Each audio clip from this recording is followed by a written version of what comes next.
A happy Friday the 13th as we welcome you back to Woodbine Mohawk Park, day 2, weekend 2 of the Rookie Showcase. Spotlighting Colt, Trotters, and Pacers here this morning. Appropriately, 13 races scheduled today, so it's going to be a busy one. And we'll run off the first 6 or 7. We'll have a break, an intermission halfway between, and then we'll be back with the remainder of the program. Sunny skies, nice day, but a little bit on the chilly side right now. It's 13 degrees as we speak. We had to throw a jacket on here this morning, but expected to warm up and be a pretty nice afternoon as we move into Pepsi North America Cup weekend tonight, racing, of course, and tomorrow night, the main event. Greg Blanchard, I've got Jeff Hunt joining me today, trackside, his maiden voyage on PrimeTime Racing. And Jeff, local horseman, comes from a racing family. Great to have you with us today. And for those who've heard your name but maybe don't quite know your backstory, your father, Pat, certainly was a guy that made a name for himself around these parts. Of course, remember him campaigning Breeders' Crown winner Liberty Balance, and you've followed in the footsteps, but you were a little bit later, you said, kind of when you really got the bug and got into racing. Yeah, absolutely. Good morning, Greg. Thanks for having me here. I'm excited to change up the monotony of being on the track and jogging horses in the morning and get out here with you. Yeah, absolutely. Most people know I played baseball for the majority of my life before I got into horse racing. And pretty good ball player, I hear. Just fair, anyway. Oh, okay. Just fair. But yeah, I played a little baseball, and like I said, I was kind of just, a garden gnome almost, just watching there those years of Liberty Balance and whatnot, right? I was just following my dad around at that point as he did his thing, and I really didn't get into this until I was about 25 or something. And yeah, I really enjoyed it, and here I am. Do you remember when the flip switched for you, when you really got the bug? Yeah, it's strange, but I was playing baseball, and so one winter, maybe my second full season in the States, I actually came home and I worked for my father in the winter. He was training for himself over at Glengate Farm, now the Bax's Farm. And I remember jogging a horse or two, and he must have been on the line a little bit and sort of almost put me in the forest there out at Glengate there. And for some reason, I was uncomfortable. And the rest of that winter, I told my dad he could jog all the horses, and I just stayed in the barn for the rest of that winter. And it was about 6 years in between. I never went back. And one reading week in university, I was doing nothing for the week, and I looked at my dad, and I said, "Can I come jog a horse tomorrow?" And he said, absolutely. I went out there, and it was him and my uncle Phil Cool at the time, and they used to just get horses ready for me. I used to jog them. We had a good old time, and that's when I really caught the bug, and I never really wanted to get out of the seat since. I didn't know you were related to Phil Cool, the legendary Phil Cool. The legendary Phil Cool. I don't know if he'll be watching in today. If he is, hi, Phil. Hi, Phil. Down in Nova Scotia now, right? Cape Breton. So I guess, the second time back behind the horses obviously worked out a little bit better for you. And just quickly, what you're doing today. I mean, you're kind of doing it a little more full time now. Work a bit with your dad, right? What kind of an operation do you have? Yeah, absolutely. It always started. I was always underneath my father and learning and whatnot. It takes a couple years to get your licensing. Nowadays you'll see my father allows me to put my name down on most of everything in there, but certainly it's a big team effort in there. I just get a lot of the credit as it is. So yeah, we're in there. We have 5 in the barn right now, only 1 racing. A couple turned out at the moment. But yeah, generally my father and I are in there working hard. Sometimes shout out Chris Monroe Sr. comes out and helps us out. But generally, me and my father are working together. Okay, so you know what a lot of these guys have gone through all winter to get their horses here today to the point where they're qualifying, and so we'll talk obviously a lot more about that throughout the morning. Colts take center stage today. It was the fillies yesterday who were in the spotlight. Let's show you some of the Friday highlights from yesterday, and a couple of first croppers clicked each with a winner. Century Pharaoh sent out 2 yesterday, had a win and a runner-up finish. Both looked good. Bulldog Hanover, his first winner here locally, had a winner at Gateway the other day, as well. Cattle Wash on the stallion side, big morning for him. He looks like he's going to make a splash this season. 3 winners for that sire, 3 winners as well for the Ian Moore stable. He drove a pair of them himself. Jay, at the end of the morning session. Lavender Sealster also from Ian's barn. She was the first daughter of Century Pharaoh to win, horse that he campaigned. On the trotting side, I'll have the red was the fastest of the trotting session, 58-4. Nice looking prospect for Rick Zeron. Yeah, as I said, I didn't see that one live, but home in 27-1 is fantastic, a 2-year-old trotting filly. Also in that same race, Matt Bax, home in 27 flat with 1. I thought that was a super impressive qualifier for sure. Where I'm not sure where you're located in proximity to some of the other stables. Do you get to see some of these babies training down at other venues and keep an eye on certain ones? Yeah, absolutely. I'm over at Shamrock Training Center, which is in Push Lynch. Over there, we've got Dr. Ian Moore on the farm, so we get to see a lot of his out there a lot. Tyler Moore out there. I know Tyler Moore's had a couple impressive campaigners out here recently. He's also on the farm, and those would probably be the 2 biggest names coming from our farms. Now, you would have, obviously, your father would have been your big role model in racing, but, when you're stabled with or beside a guy like Ian or, other guys like that have had so much success, do you try and absorb a little bit to try and learn or kind of see what they do and what their program looks like? Absolutely. But there's a big difference in the way our program is run because we generally own everything at this point. So, we have a little bit more flexibility on the time we can take as long as you've got the money to put into them. We can go a little slower than some of these high stakes barns. But certainly I try to take a little bit of what I see from them and mix it a little bit, with what my father offers me, that's for sure. And we want to thank our sponsors this morning before we get rolling. Of course, Harness Racing Update, the London Classic Yearling Sale. There will be several graduates of the London Classic out here this morning qualifying. Sealster Farms, Winback Farms, Hanover Shoe Farms, Twinbrook Farms, and Terra Hills Stud, and they all have a number of starters out here this morning. So the folks at those operations are going to be watching closely here today as well. Preferred Equine Online as well. Big thank you to them for being part of the sponsorship to make our shows possible here. And the Hambletonian Society, Hambo 100th anniversary coming up this year. And mentioned yesterday that FanDuel will be the presenting sponsor this year of the 100th edition of the Hambletonian. Getting a look at the horses and drivers coming out for qualifier number 1, scheduled to be a field of 8. So keep an eye out and see if there happen to be any changes in here. There's Trevor Henry, the last one that we're going to see on his way out. And he'll be on the number 1, Captain Crave. This was a Captain Crunch sibling to $400,000 winner Caviar Lotus with a sub 150 record, 49-3 for that one. And other nice production on that family as well. It'll be Trevor Henry teaming up here with the trainer Brenda Lane. And Brenda and Mark Lane sharing the ownership of this one. The aforementioned Ian Moore, there's a good look at his charge in here. Alcatraz Blue Chip, good looking individual.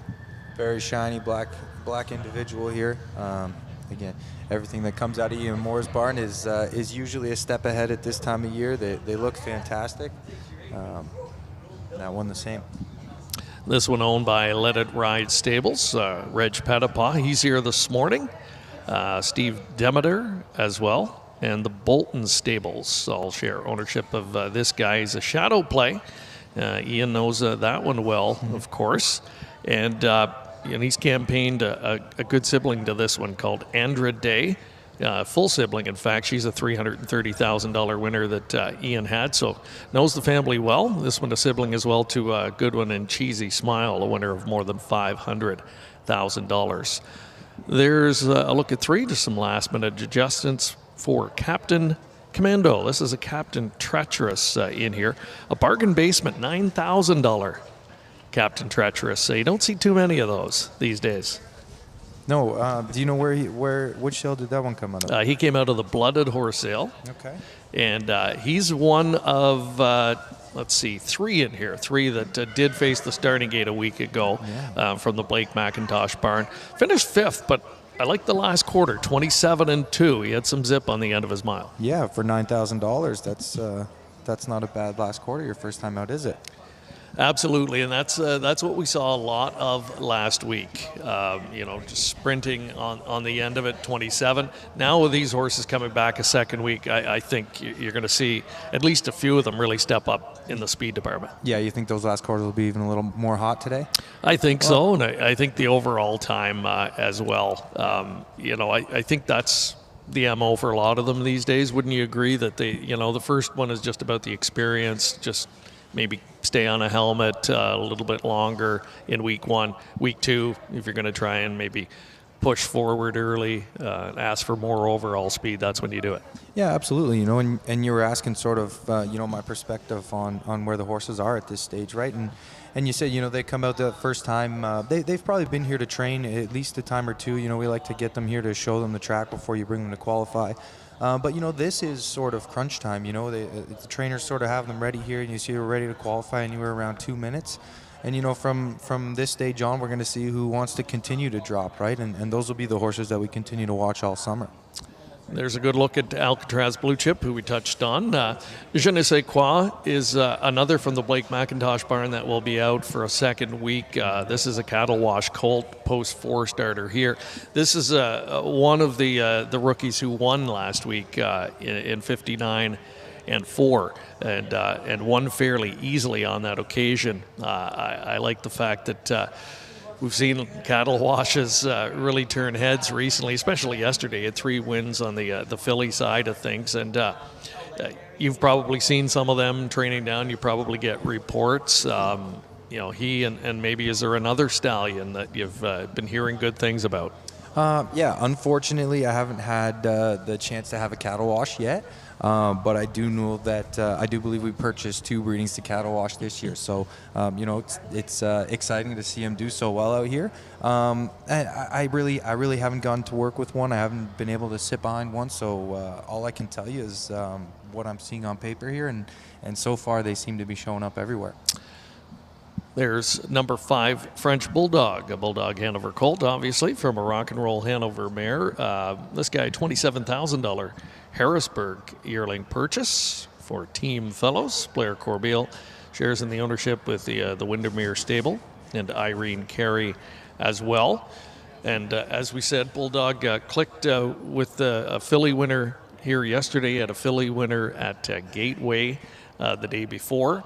And this guy looks the part out on the racetrack as well. So I think as I look out there, yes, we have all 8 that were scheduled taking up their position, the starting gate getting set to go. We'll see if Mark McKelvey's up there. Yes, he is. And Mark, good morning to you. Exciting. And we'll see what the boys have in store after a really impressive session from the fillies yesterday. Yeah, you're right about that. I thought we finished off the day very strong yesterday, and now let's see what happens today. So looking forward to it, Greg, as we got the first of 13 lining up behind the starting gate. Number 1 is Captain Crave, gelded son of Captain Crunch. The driver will be Trevor Henry for Brenda Lane. 2 is Alcatraz Blue Chip, a shadow play colt. It's Jody Jameson for Doc Moore. 3 is Captain Commando, Captain Treacherous colt. Billy Davis for Blake McIntosh. 4 Je ne sais quoi, cattle wash colt. Doug McNair.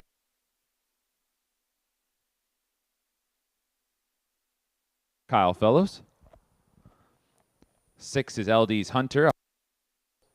Beaten trains James McDonald on the bike. 7 is Twin B John B. Cattle wash gelding Francis Dumichel trains. Travis Henry drives. And 8 is PL Taco, a cattle wash colt. Bob McClure, the driver for trainer Katie Huskinson. Looking at the yearling prices in this field, 2 Alcatraz Blue Chip was a $65,000 U.S. purchase out of Harrisburg. 3 Captain Commando out of the Blooded Horse sale for $9,000 U.S. Je ne sais quoi, the 4, $23,000 out of Harrisburg. 5 French Bulldog was a $27,000 purchase from Harrisburg. And the 6 LD's Hunter, a graduate of Lexington Select sale for $30,000 U.S. Gates in motion for our first to 13 here today.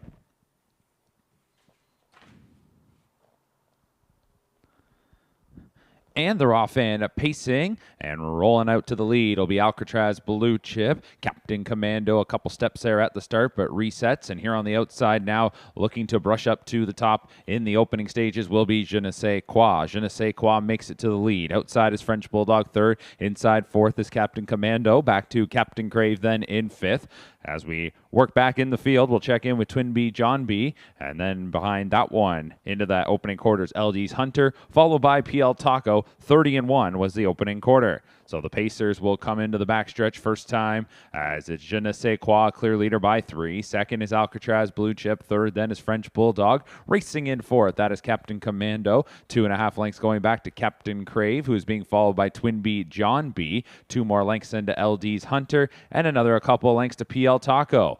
Loose on the lead, all alone is Je ne sais quoi, and was a big-time winner in the qualifying debut last week. Clear here by nearly 5 at the half in 59-4. Second quarter was paced in 29-3, and it's the rookie Pacers entering the far turn. Je ne sais quoi by himself. Second is Alcatraz Blue Chip. It's about almost 3 lengths then to the Bulldog Hanover Colt French Bulldog, who is third. Fourth is Captain Commando. Racing in fifth is Captain Crave. Back then to Twin B, John B, who was followed by LD's Hunter and PL Taco. In second, Alcatraz Blue Chip has narrowed down the margin to 2 lengths. That's what Je ne sais quoi leads by. 129-1 was the 3-quarter clocking. They're into the stretch. Je ne sais quoi will look for a little more here to kick on home strong. Last week he was home in 26-3. In second is the debuting Alcatraz Blue Chip. Far outside is Captain Crave, trying to move into third from Captain Commando and French Bulldog, but it's Je ne sais quoi. And Je ne sais quoi is cruising down to the wire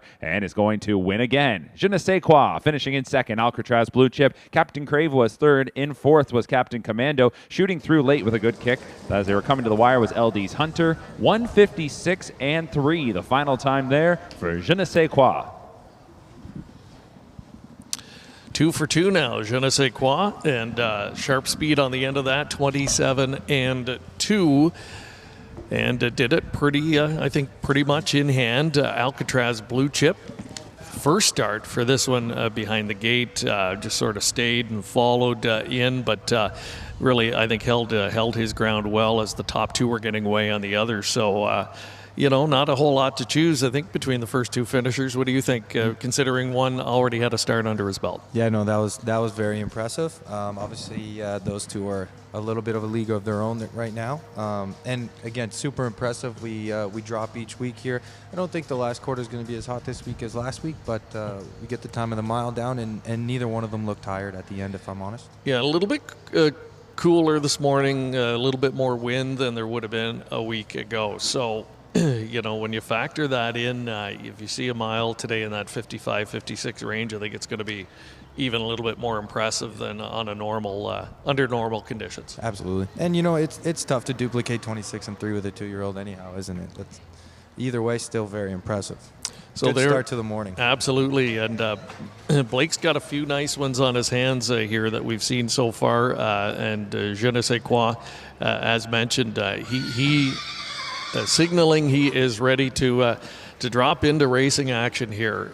This guy, again, a son of cattle wash from great mare Luck of Michelle. She was the winner of almost $1 million, that daughter of Cam Luck.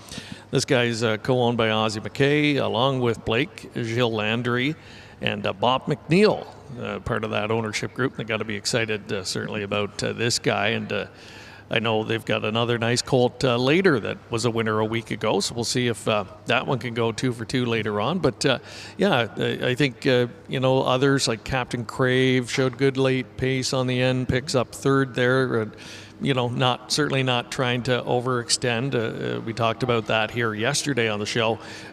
You're kind of letting the horse, I would say, at this stage, fair to say, you're kind of letting them do what they can do comfortably. Yeah, hopefully. You never want to over stress a 2-year-old at this point. You don't want to zap them, too early on in their career. So yeah, as a driver, you'd like to keep the bit in their mouth. You want them to finish through the wire without tiring them out or discouraging them too much. I was going to say it's a real mental thing at this stage, right? Yeah, and we're not racing for any money out here tonight, right? So this isn't where we make our money. This is where we teach them to do things properly. Yeah. Nice looking group to kick us off here. The first of a baker's dozen on this Friday morning from Woodbine Mohawk Park. We'll be back with more of the Rookie Showcase in a moment. Harness Racing Update covers the sport from all the angles, with news, opinion, features, photography, and the most comprehensive racing, breeding, and sales stories in the game from around the globe. It's all delivered by a deep, diverse, and talented team of writers and photographers. Plus, HRU's popular Twos in Training series on YouTube gives you the first look at the stars of tomorrow. And the best news, it's all free. Subscribe to HRU today for free at harnessracingupdate.com. All sports dynasties share one thing. Home run! Another world championship! They dominate. Hanover Shoe Farms, the most successful breeder of Hambletonian champions, producing an impressive total of 11 winners, has dominated the race. Purchase Hanover yearlings at Harrisburg. Hanover Shoe Farms, a standard bred dynasty. It doesn't get any better than that! Wow! Welcome back. Time to turn our attention to our first group of trotters on this Friday morning. We've got a field of 7 set to go postward. One of them in here, Jeff, is a colt called Bob from Hockey. He's a Trixton. Rick Zeron had a winner yesterday. We got a chance to catch up with him on the show, and he was very high on the filly that won yesterday called I'll Have the Red. He mentioned Bob from Hockey as one that he's also looking forward to this morning, so we'll get our first look at him, a son of Trixton. Trixton's been a really solid stallion over the course of his career. Yeah, I haven't been fortunate enough to work with any Trixtons either, but they seem to trot well, and I get that line yesterday for Rick and his filly was impressive. Rick knows a good trotter when he sits behind one, so if he says this one can go a little bit, I think I tend to trust him. Yeah, the filly he had here yesterday, he mentioned Atlanta as a comparison. So when he did that, our ears perked up. That'll perk you up. Yeah. Big shoes to fill. Those are big shoes to fill, but he's got this guy off the track right now, just a minor equipment adjustment. He's a big colt, too. We're just getting a look at him now in behind us. Trixton out of Chapter Heaven, the daughter of Chapter 7, and Bob from Hockey's a brother to a pair of $100,000 winners. There's Maize and Blue, the number 1 in the field, Green Manalishi. Let's see, one of 3 in the field from that stallion, and a sibling to the almost $200,000 winner, Kipper Whippersnipper. Mm-hmm. There's a Raucous, a Muscle Mass, sibling to Cousin Halifax. Trotter. Cousin Halifax has been a good one. This one, one coming out of the track now, a sibling to that one. yeah. I don't know that one well, if I'm honest. Cousin Halifax, yeah, good. Has been a gold competitor. Hasn't won at the gold level, but an improving youngster that has been quite competitive. So when you're an OSS Gold competitor, I think you certainly take notice. And the Green she's sort of the cattle wash on the trotting side, showing up a lot. Yeah, kind of certainly the impact new stallion in Ontario on the trotting side for sure. Sendika, number 5, another son of Green Manalishi here, gelding.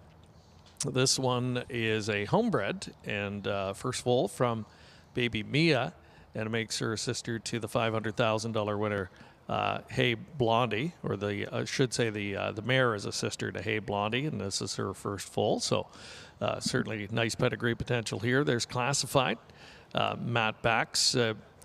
He unveiled some nice fillies yesterday on the trotting side, some blue chip prospects, and one here, son of Captain Corey, a stallion that you were saying you like. Yeah, I love him. Like I said, not Ontario sired, right? Correct.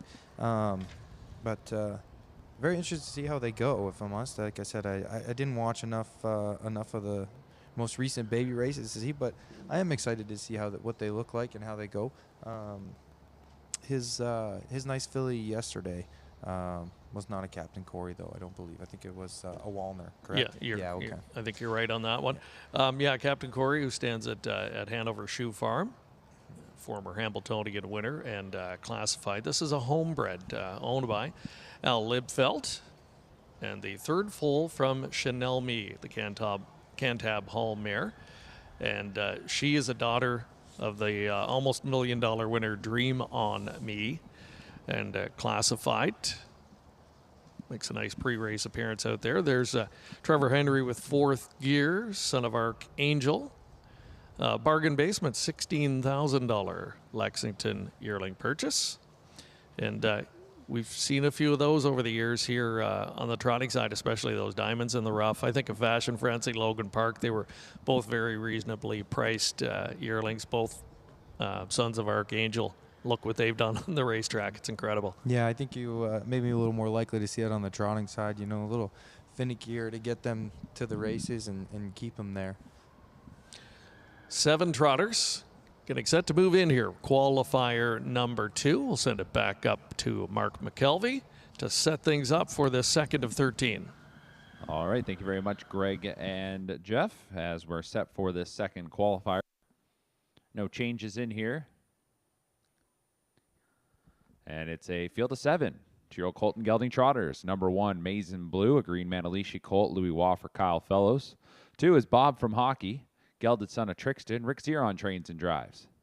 Number 3 is Classified. This is a Captain Corey colt, Matt Bax the trainer driver. 4 is Raucous, Muscle Mass colt, Dan Legacy trains, James McDonald drives. And this was a $50,000 purchase out of Harrisburg. 5 is Sendika, green Manalishi gelding, Ben Bayarjan trains, Tyler Borth does the driving. Then we'll move on to number 6, Fourth Gear. It's Trevor Henry for Scott McEnany, an Archangel colt. This one coming out of the Lexington Select Sale for $16,000 US. And number 7 is Crunching the Odds, a green Manalishi colt. Blake McIntosh trains, Doug McNair drives, $37,000 London Classic purchase. So it's a field of 7 for this second qualifier here today. Total of 13 here this morning. All leading into a big weekend across the board here at Woodbine Mohawk Park. With tomorrow night's Pepsi North America Cup card. Live racing here tonight as well. So really looking forward to it. There will be a break following qualifier number 6 here today. And after that break, we'll resume and roll into the back half. But for now, we're on qualifier number 2 and the gates into the stretch, and here they come. Off stride is number 3 Classified. The others are off and trotting. And it's a tepid beginning here. We will see Bob from Hockey get out to the early lead. Coming across the track will be Crunching the Odds to move into second. Maize and Blue got away in third. It's Raucous in fourth. Off stride now goes the 6th, Fourth Gear. And so to that one's inside was Sendika, who will hold ground at the rail. Races from in 5th. Off stride again was Fourth Gear, and a break at the beginning has Classified well back. To the opening quarter in a time of 30-4, Bob from Hockey leading the way. As in second is Crunching the Odds, 2 lengths to Maize and Blue in third. You will find Raucous in fourth. 5th then is Sendika. Resetting was Fourth Gear after the miscue, and well back to Classified. So the leader is a son of Trixton. This is Bob from Hockey for trainer-driver Rick Zeron. Had a good-looking filly win yesterday on the trot. Now rolls this guy out for the first time, and he leads it by 3 coming up to the midway point. The half was hitting 101-3, and that is back-to-back 30-4 splits through the opening half mile. Crunching the Odds, second time out. This green Manalishi colt's in second. Maize and Blue, a debuter, is in third and stepping nicely into that far turn. Fourth is Raucous. Then in 5th, that is Sendika. Now starting to advance maybe is Fourth Gear, and Classified is the trailer. It's a 2-length lead for Bob from Hockey, and Bob from Hockey takes him down to 3/4 in a time of 1:31-2. So that was the quickest split to this point. 29-4 in the third quarter. Into the stretch, it's Bob from Hockey. In second throughout this mile has been Crunching the Odds. Now Maize and Blue. Showing a little more clear racetrack, trying to make up some ground. In fourth is Raucous. It's still Bob from Hockey, and Bob from Hockey is going to go all the way in the second qualifier. Bob from Hockey wins it. Good finish there from Maize and Blue second. Third was Crunching the Odds, and fourth was Raucous. 1:59-3 for Bob from Hockey. Bob from Hockey kicking home with a 28-1 final quarter to get it done. So Rick Zeron had a Philly trotter yesterday that wins impressively and follows up here with his Colt Bob from Hockey in qualifier number 2. Mason Blue, first time out for this one. Nice rally to pick up the place spot over Crunch of the Odds, who was better this week as well. That one had made a miscue last week. Good third, just picked off for the runner-up spot. So nice efforts all the way around here. Qualifier number 2, Bob from Hockey. Speaking of hockey, how about that game last night? Just quick thought on that. That was incredible. I was going to say, good morning to all our Oiler fans out there. As a Leaf fan, we're not happy that we're watching, but we are rooting for everybody. I've got to have some Oiler fans here today. There's and got to be a few. There was a lot of character shown there last night. Speaking of characters, though, there is Rick Zeron getting it done. So, he could not contain his smiles yesterday after that Philly one. You could tell. His barn's ready to go for 2025. Yeah, for sure. His barn's ready. This guy is mentioned, a gelded son of Trixton, and comes from a pretty good family there. Bred by the Rick Zeron stables, along with James Walker, Jeff Ruck, and Dean Lockhart. And they all own this guy, and I'm sure are excited about the upcoming prospects for this season for this guy. Mm-hmm. And I'll have to check. The Ontario Sire Stakes will be kicking off here fairly soon. Another probably week or two, I would imagine, before we get our first 2-year-old stakes. Mm. I'll double check that. But this one looks like stakes potential somewhere along the line for sure. It'll be interesting to see if the horse goes out one more time. I'll maybe ask you if you were in this position when you get a horse like this that looks so good here this morning, what would dictate whether you would go again or whether you just drop into a race? Yeah, like I said, probably how they felt crossing the wire, just making sure that you still have some energy left, that you're not all the way out at the wire. I was going to ask you that as well. I don't have any 2-year-olds, so I don't know the stakes schedule so much, but how quickly we're trying to get ready here.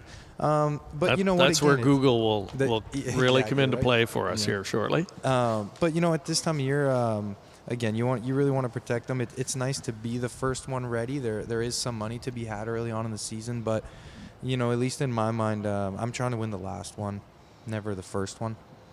So we'll just try to make sure they keep going. And here we see them coming off the track, and this is an important part of the day right here, right? You can see guys chatting, your trainers, your drivers, and they'll be wanting to garner a lot of important feedback, right? That's going to help them for next week. Exactly. You want to know how the horse was driving. That'll tell you how it's feeling. If it's on a line, running in or running out. You want to know how they felt crossing the wire. A lot of times you're going to get reports about how they're behaving. Some of them are seeing a lot of things for the first time out here. Even as Rick's on the monitor there, I thought even Bob from Hockey there looked a little bit green going to the front there. And just keep teaching them. Yeah, and I like the mannerism of the colt. He came off the track here just before the race to get an equipment adjustment, all new territory, I'm sure, and just handling everything quite well. And the years are up there. That's, I think, good body language. That looked like it took very little, if anything, out of him here this morning. Like you said, he came off the track, and he wasn't out of control. He knew he was in a new place, but he let everybody get their work done, and he went back out on the track. And like we said, ears are up 90% of the time. I did notice coming across the wire they were back, but he was listening for the horses behind him, which is also a good sign too. All right, off the track he goes in for a bath, and mission accomplished here today for that one. We'll take another commercial break. We'll be back. Another group of pacers coming up in the third.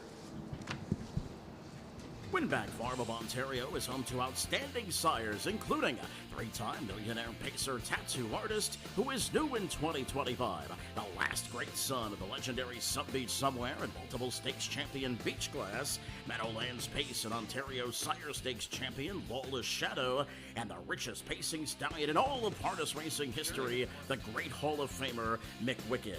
Also standing at Winback Farm, Archangel, Better Than Cheddar, Betting Line by MVP and Trixton. For more information, visit winbackfarm.com. Preferred Equine Online has proven time and time again to be the industry's online provider, selling the highest priced horses in all categories online, including racehorses, broodmares, yearlings, weanlings, and stallion shares. Full service, trusted and transparent.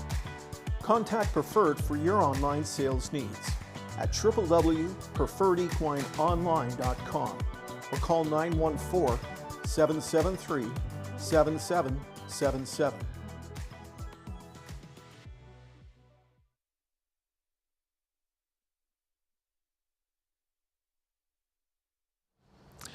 We've got Pacer stepping onto the track for qualifier number 3. And some high-profile individuals. One of a quartet of six-figure babies going out here. And his name is Brindle, your post 3 starter. $125,000 US. Purchase out of the Harrisburg sale. This one, son of Bulldog Hanover. He's happy to be here. The Brindle stable. And Ian Moore doing the driving. Yeah, we got one making a bit of noise in behind us. Yeah, Brindle, a good name, and here he is, a pretty typical looking Ian Moore trainee. Big, strong looking 2-year-old. There's well a look. Matured. Getting a look on screen there at Plankton Hanover, Better's Delight out of Palm Beach. Going to be the 4th foal for this one. The first 2 were $150,000 plus winners. And this one a $50,000 Harrisburg purchase. As mentioned, Brindle one of 4 today, 6-figure yearlings. The other ones we're going to see a pair from the Dean and Ashley Wilson's operation, and both sold at the London Classic last year. DA Mastermind, DA Bodacious. We're going to see them competing later today. Brindle here in the 3rd, and Captain Willie. Was a $100,000 Lexington purchase a little bit later. So you're always keeping a close eye on those, right? They sell for big price tags for a reason. They've got the pedigree to suggest they could be something special. Doesn't guarantee anything, though, does it? No, it doesn't guarantee anything. But yet every year we come back and we are always rooting for the expensive purchases. They don't always get there, but we're always rooting for it. It's a good story. Yeah, and you see certain people, certain ownership groups, put a lot of money into the game. So you like to see them rewarded. Conversely, I mean, there's nothing better than a good Cinderella story too, right? And seeing the guys that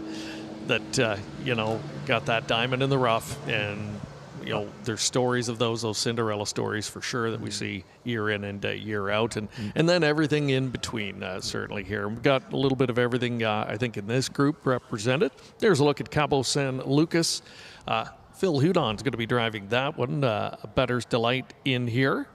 From Spring Break, she was a good mare, made almost $800,000 on the racetrack, and a full sister to Better Than Spring, who was top level performer as well. A couple of Better's Delights in the field here, still going strong, and one that's probably got a bit of a soft spot for you. Yeah, we really love the Better's Delights lately, that's for sure. We've had success with a couple. A Courtly Choice in here for Blake, that's pretty cool. 5 horse. Yeah, for sure. A lot of the trainers, they'll go back to familiarity, right? When they've clicked with a certain lineage, they want to go back and see if lightning can strike again. Once again, let's go back up to Mark McKelvey. He's got the call of the 3rd. All right, thank you very much, Greg. It's the 3rd qualifier today, a field of 7. Number 1 is Plankton Hanover, a Better's Delight colt trained by Tony Beaton. The driver's James McDonald. This was a $50,000 U.S. buy from Harrisburg. 2 is DA Let's Dance, Dance and Luke colt. Greg McNair trains, Doug McNair drives. $60,000 purchase from the London Classic. 3 is Brindle, a Bulldog Hanover colt trained by Dr. Ian Moore. The driver is Louis Philippe Waugh, a $125,000 purchase from Harrisburg. 4 is Rough Deal, gelded son of American Ideal, Jody Jameson for Carl Jameson. This one from the Lexington Select Sale for $17,000 US. 5 is First Due Truck Work, Courtly Choice colt, Blake McIntosh trains, Billy Davis drives, $25,000 out of the Goshen Yearling Sale. 6 is Cabo San Lucas, Bettor's Delight Colt, Kyle Fellows Trains, Phil Houdon will drive, $30,000 from Harrisburg. And 7 is Crazy Train, a Sweet Lou Colt, $17,000 US from the Lexington Select Sale. Gino Toscani will do the driving for trainer Desiree Jones. Field of 7 lined up. Here they come for the third.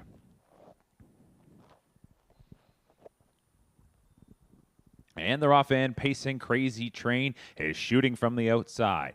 Coming away well will be Rough Deal between horses. First do truck work on the outside, and then we will go back to DA Let's Dance. Brindle is getting an easy beginning, and then it's back to Plankton Hanover, Cabo San Lucas. Driving into the first turn, and our leader here is going to be First Do Truck Work. So First Do Truck Work, let that rival Crazy Train come around at first, and then brushed up to the lead, and is taking them by the opening quarter in a pretty snazzy 28-2. First Do Truck Work is the leader here. This is a courtly choice colt, clear by 2 lengths, second time out. Crazy Train in second. Right behind that one in tight third is going to be Rough Deal. Fourth is Brindle. Fifth up the backside is DA Let's Dance. Then we're going to find Plankton Hanover, and the last one's Cabo San Lucas. Here comes a second quarter rush to the lead now from Rough Deal. So they were tightening up as the pace certainly slowed after that 28-2 opener, and that would force the hand of Rough Deal as the son of American Ideal swings up to the lead. 1 minute and 4/5, so it certainly did slow. That's 32-2 in the second quarter,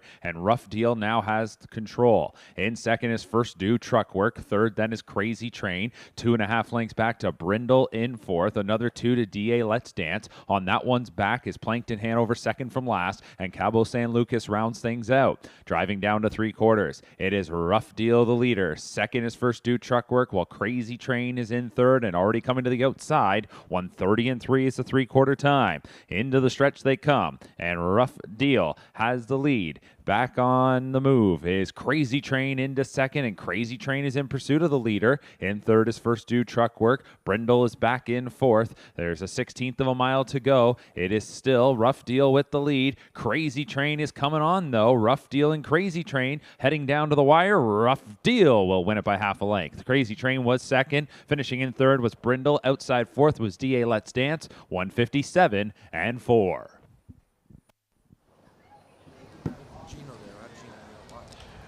Rough Deal, another one of the horses who qualified a week ago, came back here in week number 2. Made a miscue at the start last week, but showed a real snappy 26-2 final quarter. So not surprising, Jeff, to see him come out and win like he did this morning. Absolutely not. Another encouraging effort there. And what is that? Almost 27-1 home. That's very nice. Also, Gino's on the outside, shows a little bit of speed for sure. Left the gate well, finished well.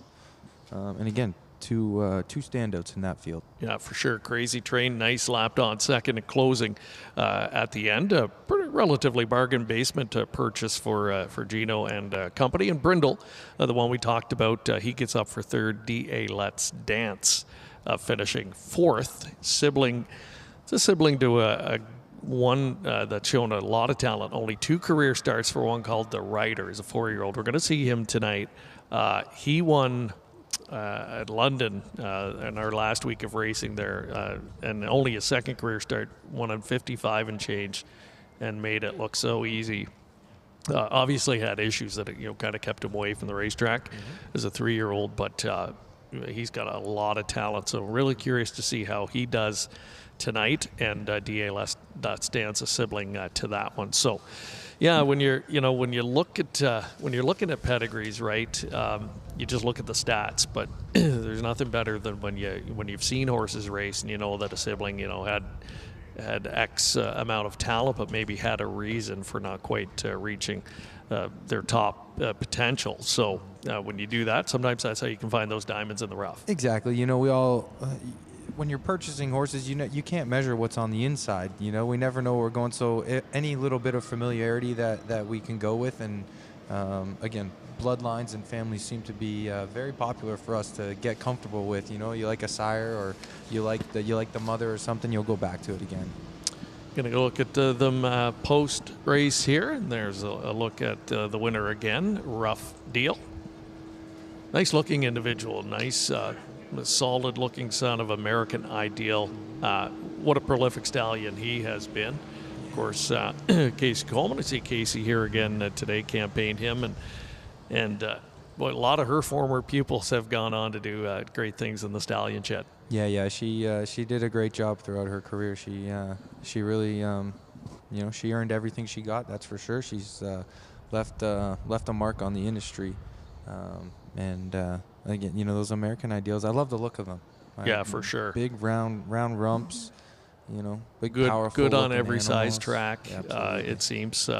Bred by Winback Farm. This guy, and talked to Carl briefly just before the qualifier started today, and he was hopeful. He thought this guy could bounce back here this morning. So no doubt they will be happy with what they saw.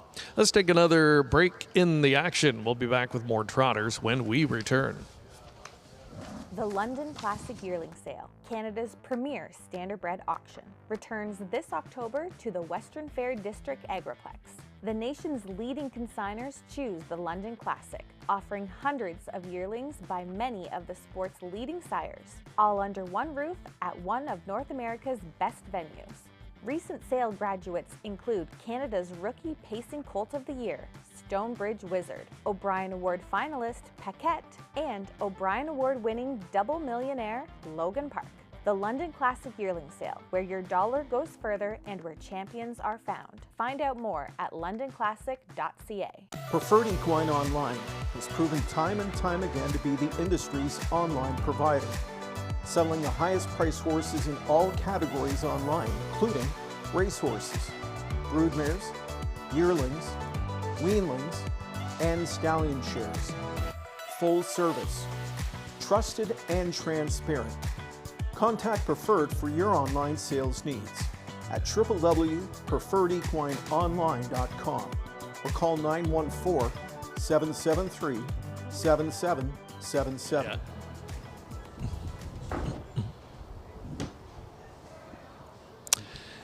Looking at trotters now making their way out for qualifier number 4. And while in the break, I hopped on the computer and did confirm. We're going to see our first 2-year-old stakes races here in July 4th here at Mohawk Park. It's going to be the first assignment in the OSS this year. And beyond that, some big events happen here. Among them, the Mohawk Million. And it's fun to think about at this point. Are we going to see something here this morning that could ultimately be racing for $1 million in September? Absolutely. I think that's why we are here, right? We want to be here, and if we don't own a stake in one particular horse, we want to say, we saw that horse all year long. We saw it when he first came out here and he made his debut, right? There's a look at the horses coming out here. There is a scratch of number 1, Green Energy. It's going to take us down to a field of 6 in this upcoming 4th race. Our good friend of the show, colleague Randy Waples, sent me a message. He's tuning in this morning. Good. And he wanted me to ask you about racing in Minnesota. All right. He had some experience there, and he said he absolutely loved it. So he wanted to get your thoughts on that. You had a stint out there. Yeah, absolutely. Last summer I took off, and I took a couple horses to Running Aces, which is in Minnesota. And it was amazing. It was a fantastic opportunity for me to get it on my own and try to have to, get through some of the critical thinking on my own. But the state of Minnesota is an amazing place. They call it the state of lakes. 10,000 lakes or something there. Amazing people.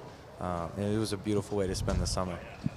Well, that's interesting because that's pretty much how he described it. He said the people were fantastic and raving about the experience overall. Yeah. And how did you do out there? I did okay. It was kind of up and down, let's say. I had some success to start. We went into a little bit of a lull in the middle of the summer, and I had to get myself out of some sticky situations.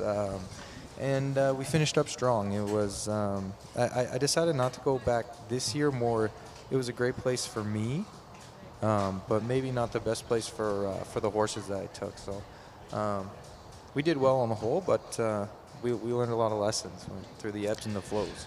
Speaking of sticky situations, we almost just had one here, and that's part of it too at this time of year. A lot of rookies here, and for some of them it's new, and and they can get a little fractious, and we had that with Steady Volo, but he just kind of bolted, it looked like, off the track from what we can tell, but he's back out there. It looks like he's... Maybe the tote board looks like the tote board was looks a like he's little scary, okay. And, he's back on the track, so it looks like he's going to compete. Steady Volo. He's the propulsion colt. James McDonald and Harry Polton here for the stable Trosa of Ohio. They own this one. Propulsion from Sterling Volo. And this one is a sibling to a couple of good ones. Simply Volo, winner of almost $500,000, and Lily Stride, who made over $700,000. This guy a $33,000 Canadian purchase.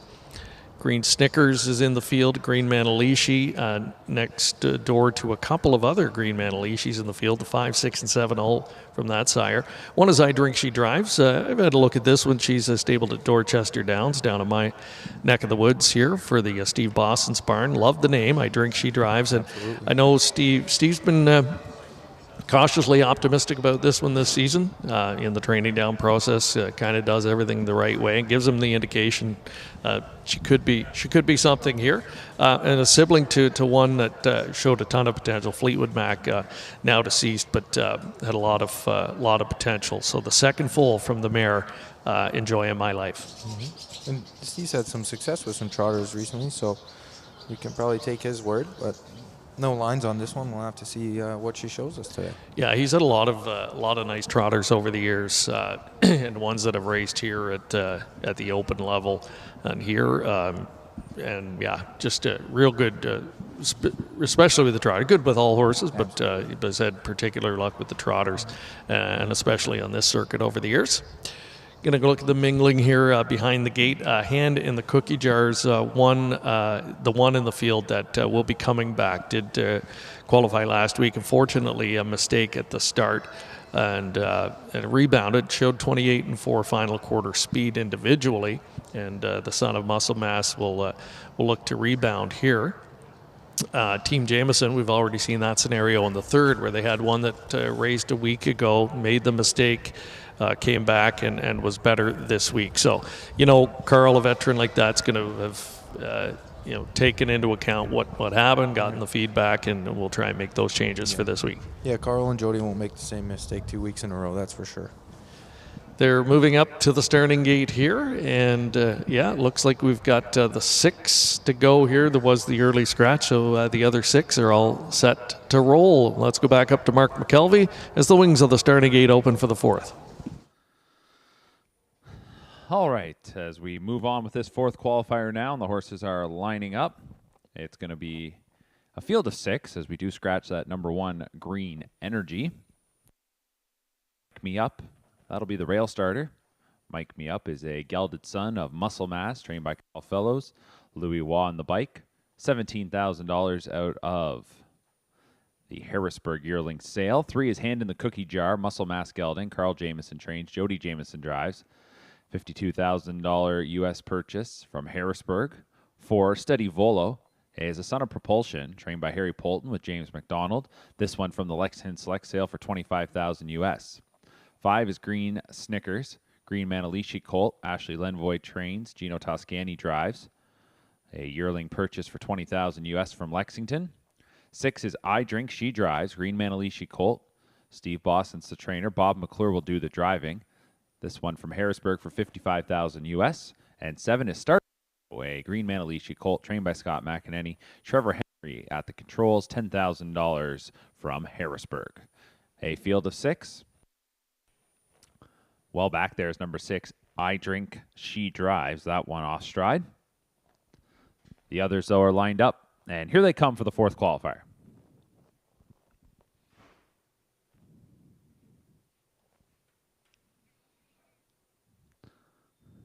So they're off and trotting in qualifier number 4, and we give the first call to Green Snickers from the center. At the inside is Hand in the Cookie Jar. Getting away in 3rd, it will be Steady Volo. Meanwhile, Mike Me Up is 4th. Stardust Joe moves behind that rival 5th, and it's well back to the breaker. I Drink She Drives. That one, though, trotting well now, and we'll try to catch on up.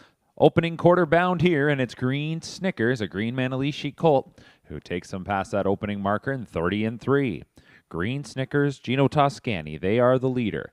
Green Snickers, first time out. Another breaker off stride coming out of the turn with the 2. Mike Me Up. So it's Green Snickers by a length and a half. Hand in the Cookie Jar is in second. Following closely there on the leader. Might come around and will. So there you go. Jameson's going to loop to the lead here with Hand in the Cookie Jar. That'll put Green Snickers back into second. Meanwhile, Steady Volo's behind that one in third. Racing in fourth is Stardust Joe. Fifth is Mike Me Up, who reset, and then it's 15 lengths going back to I Drink, She Drives. A 1:03.3. That was the half-mile time. They were trotting into a bit of a headwind here. That's what they'll be contending with as they move through the second quarters here today. So off a 1:03.3 half, it's Hand in the Cookie Jar, who is the only horse in this field already with qualifying experience. And this son of Muscle Mass is on top by 6, heading to 3 quarters. Green Snickers in second, Steady Volo in third. Fourth is Stardust Joe. Angling will be Mike Me Up. And last is I Drink, She Drives. 1:33 is the 3-quarter time. So there you go. That was 29-2 in the third quarter, and it's all Hand in the Cookie Jar. Hand in the Cookie Jar leading it by double digits. Steady Volo has come off the back now, Green Snickers, and will try to move into second. Mike Me Up's on the outside there in fourth, battling with Stardust Joe, but it was all Hand in the Cookie Jar in qualifier 4. Finishing in second, Steady Volo. Mike Me Up was third. Fourth was Stardust Joe. Then to Green Snickers. And last was I Drink, She Drives. 2:01.2 for Hand in the Cookie Jar. Well, a great indication there of just what we talked about, the experience of coming here and what a difference a week can make, and for Hand in the Cookie Jar. Just like the stablemate we saw in qualifier number 3. Miscue last week in the first try in a qualifying race, and today no mistakes, and looked really good. 57-4 back half. Half 1:03.3, and as Mark mentioned, they're into a strong headwind, so probably going to see that trend today, maybe slower second quarters, and then that big back half speed. But this guy on cruise control late, 2:01.2 for the son of Muscle Mass, with Steady Volo up for second, and a real experience for that one. We talked about a little bit of an incident there when he went onto the racetrack, but none the worse for wear, and looked quite good. And your third place finisher was Mike Me Up, another son of Muscle Mass. So Team Jameson, back to the drawing board after last week, and come back in a couple of winners here this morning. Yep. And like we said, that's a world-class team there. They're not going to make the same mistake 2 weeks in a row. And again, beat by 7.5 last week, win by 7.5 this week. Much better performance.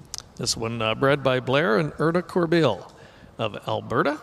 And Carl and Jody own this one along with Fred Jameson. So the Team Jameson, another exciting prospect on their hands here. Hand in the Cookie Jar, going to get done 2:01.2 for qualifier number 4.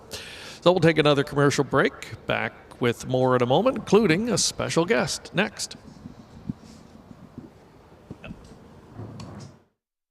O'Brien Award Breeder of the Year, Tara Hills, is home to harness racing's most exciting young stallion.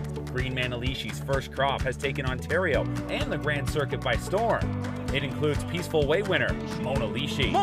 With World champion Cattle Wash has seen multiple New Jersey Sire Stake winners from his first crop, including final winning filly Reckless Abandon. His 2024 yearlings are eligible to the Ontario Sire Stakes. Don't miss your chance to buy one of their sons or daughters this fall. For more, visit TaraHills.com. I'm awfully glad I won. The Hamiltonian, it's one of the most prestigious races. It's quite a thrill. This is one of the biggest thrills of my life. We delivered. The horse delivered. It was amazing. I can't believe it. I am stunned. I'm absolutely stunned. This is obviously the pinnacle. Just something that I can't explain. This is just an absolute dream come true. It feels good now, but I'm sure it's going to feel even better tomorrow. For me to do it, this is my moment. I might have got a little excited.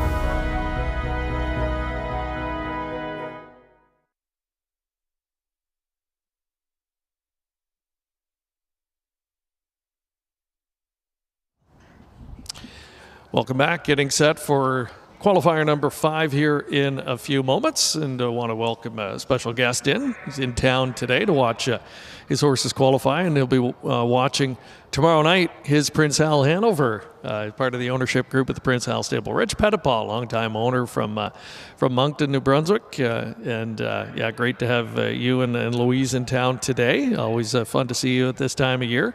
Thoughts on a couple of babies that went out earlier this morning? Let's start with Alcatraz Blue Chip. He was second there in qualifier number 1, son of Shadow Play, and Ian Moore trains for your group there. And good runner-up effort. Happy with him? Yeah, I was happy with him. Yeah, he been making breaks as of late, training and stuff. So today at least he's behaved himself, and no breaks. Seemed to have a lot of speed. There, we'll get your mic turned on. Yeah, I'm happy with him. He's been making breaks the last few training trips, so now it seems like Ian's got him straightened out a bit. Today we had no breaks, nice clean start. It was good. And did you get to? I'll ask you that. Did you talk to Ian afterwards? Was he relatively happy? No, I didn't talk to him yet today. Okay. And then you had Brindle. We talked about him as well. He was third, son of Bulldog Hanover, and I guess what were you expecting from him today, and did he meet expectations? Training down, I thought he wasn't as good as the other horse, but we'll see, right? Sometimes they'll make liars out of you pretty quick, so I hope he makes a liar on us on the good side. That's all. Yeah, and during the wintertime training down, how often would you get out to see them in person? I go to Ian's 4 or 5 times in the winter, so every 2-3 weeks. And maybe just talk about the groups that you're involved with this year on the ownership side, people that you've had long relationships with.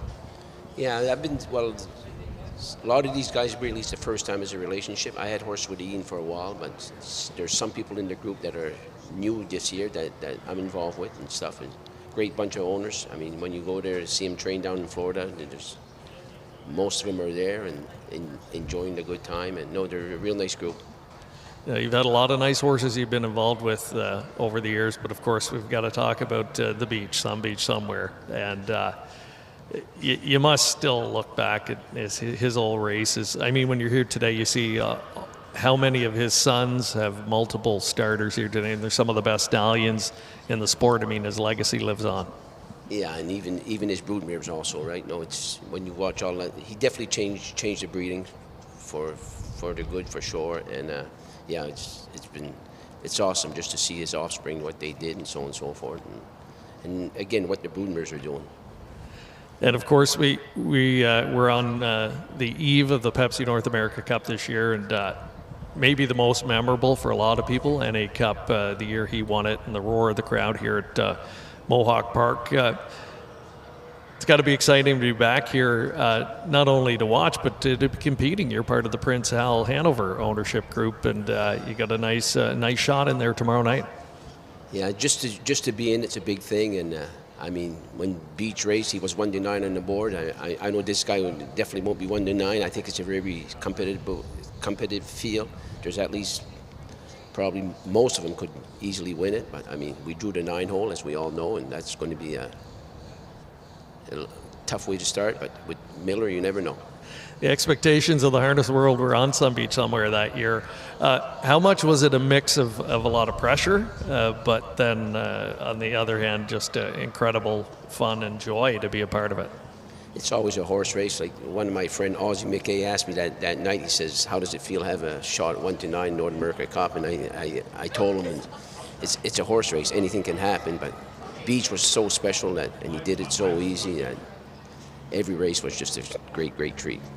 And you've been in the game a long time, of course, back in Atlantic Canada, and you know, and again in the last 15, 20 years, you've had those the big gun horses that are racing in the sport's biggest events. What keeps you so passionate, I guess, about racing, and what is it about the sport you love so much? It's like a cancer. Once you're in it, and when you have a bit of luck, you just can't get out of it anymore, right? But that's, I know.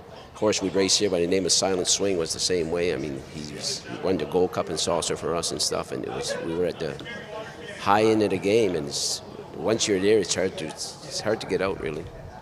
Well, listen, we will thank you very much, Reg, for taking a few minutes to come over and join us here. And listen, best of luck tomorrow night in the $1 million Pepsi North America Cup. Thanks, Greg. Okay. That's Reg Petitpas with a couple of horses qualifying here this morning. Finished second and third with them. He's got Prince Hal Hanover, as mentioned, tomorrow, post 9 in that $1 million big dance. And tonight we kick off the busy weekend with another race card. First 2-year-old event of the season, I believe, Mark McKelvey scheduled for tonight. Is that right? That's correct, yes. Our first 2-year-old race comes up tonight, and on the heels of a very busy couple of mornings here. 13 in total today as we move on to the 5th qualifier. And we've got a field of 7. Number 1 is Fly Bulldog Fly. This is a Bulldog Hanover colt, trained by Blake McIntosh. Billy Davis is going to drive. Lexington Select Purchase, $35,000 US. 2 is Captain's Legacy, gelded son of Captain Crunch. Francis Dumichel trains, Travis Henry drives. This one from Harrisburg for $6,000 US. 3 is Johnny Wiggles, a Huntsville colt trained by Greg McNair, Doug McNair in the bike. This one from the Lexington Select sale for $30,000. 4, Stonebridge Bluff is a Captain Crunch colt trained by Carl Jamieson, Jody Jamieson in the sulky, $14,000 London Classic purchase. 5, Trust Me Hanover's a Better's Delight colt. Tony Beaton trains, James McDonald steers. This son of Better's Delight was a $22,000 Harrisburg buy. 6 in the field is Dad, Poppy Rob Hanover colt, trained and driven by Dr. Ian Moore. And this one comes out of the Harrisburg sale for $70,000 US. And 7 is Twin B Stanley, gelded son of Cattle Wash. Kyle Fellows trains, Louis Waugh at the controls, $55,000 London Classic buy. So it's a field of 7 in the hands of the starter for qualifier number 5.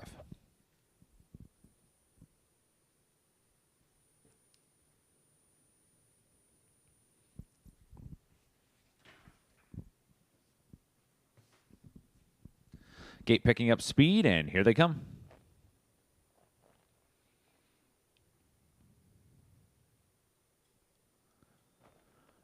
And they're off and pacing, and it will be Dad who fires the first shot. Meanwhile, Stonebridge Bluff coming away right beside that one as they match strides in the early going. Here on the outside comes Twin B Stanley. That one will be forwardly placed. Rail starter Fly Bulldog Flies getting away in 4th. Johnny Wiggles is then in 5th ahead of Captain's Legacy, and the last one will be Trust Me Hanover as they're into the first turn. It is Dad, the Poppy Rob Hanover colt, out in front for Doc Moore. In second is Stonebridge Bluff. There Twin B Stanley, 29 and 4 was the opening quarter. So Dad is the leader, first time out. In second is Stonebridge Bluff. Couple lengths back to Twin B Stanley. Racing in 4th, that is going to be Fly Bulldog Fly. Gap of about 5 lengths back to Johnny Wiggles. Then second from last as they move up the backside's Captain's Legacy. And behind that one will be Trust Me Hanover. No change in order here. They pace into the wind as they're moving up to the midway point. It is Dad, and this one is clear by 5 lengths.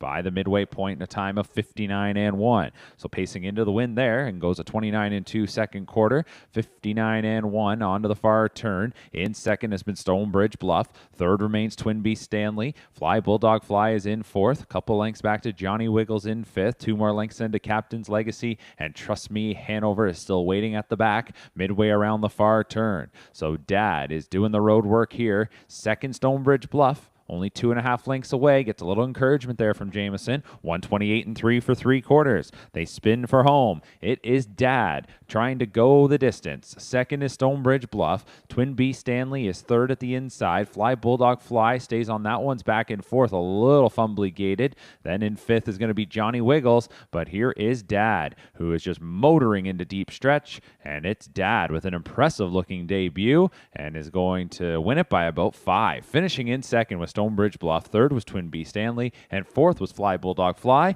155 and 3, 27 seconds home for Dad. A little bit of the wow factor there for Dad. The Poppy Rob Hanover colt turns on the afterburners late, 27 and 3 for the big striding son of Poppy Rob Hanover. From Paula's Best, who comes from a really good family, a sibling to 4 $200,000 winners, including the likes of Pedro Hanover, Pirouette Hanover, and more. And there he is, kind of on cruise control late here for Dr. Ian Moore.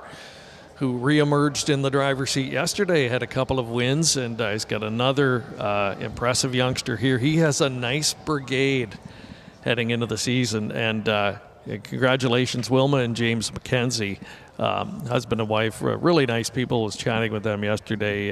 They're so happy and so passionate in the game, and so happy to have horses like this, of course. And you'll recognize their horses. They're easy to pick out. They've got those one-word names, and boy, this guy looked good. Yeah, he looked super out there, and that's a fantastic mile. And Ian always wants to get out there and be the fastest of the day.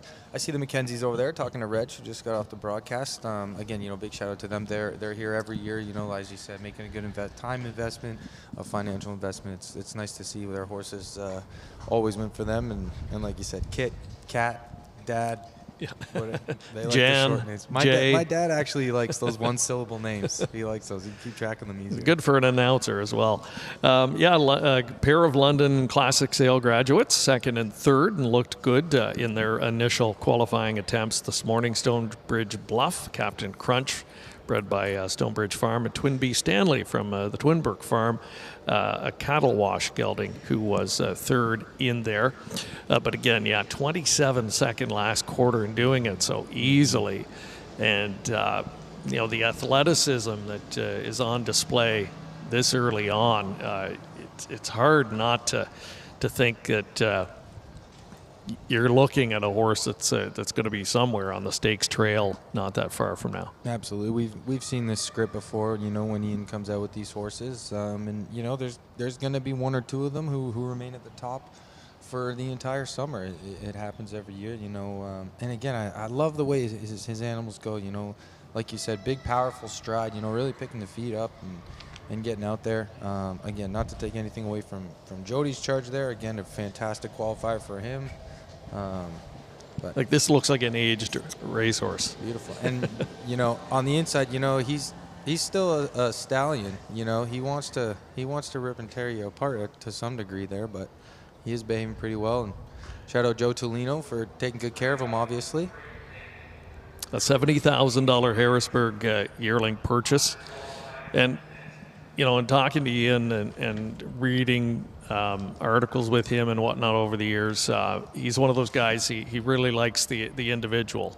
He's looking for that certain sort of, athleticism and body structure. Then you have to have, obviously, some pedigree to go along with it, but he's got a good eye for them, and one of those conditioners that always seems to come up with a few good ones every year. And again, what we've seen the last 2 days, he's really coming into the season loaded up with talent this year. Absolutely. We'll take another break. We've got another group of trotters coming up here next. Just before we'll take our intermission break here this morning, you're watching the Rookie Showcase from Woodbine Mohawk Park. All sports dynasties share one thing. Home run! Another world championship! They dominate. Hanover Shoe Farms, the most successful breeder of Hambletonian champions, producing an impressive total of 11 winners, has dominated the race. Purchase Hanover yearlings at Harrisburg. Hanover Shoe Farms, a standard bred dynasty. It doesn't get any better than that! Wow! Winback Farm of Ontario is home to outstanding sires, including a 3-time millionaire pacer tattoo artist who is new in 2025, the last great son of the legendary Sub Beach Somewhere and multiple stakes champion Beachglass, Meadowlands Pace and Ontario Sire Stakes champion Lawless Shadow, and the richest pacing stallion in all of harness racing history, the great Hall of Famer Mick Wicked. Also standing at Winback Farm, Archangel, Better Than Cheddar, Betting Line by MVP and Trixton. For more information, visit winbackfarm.com.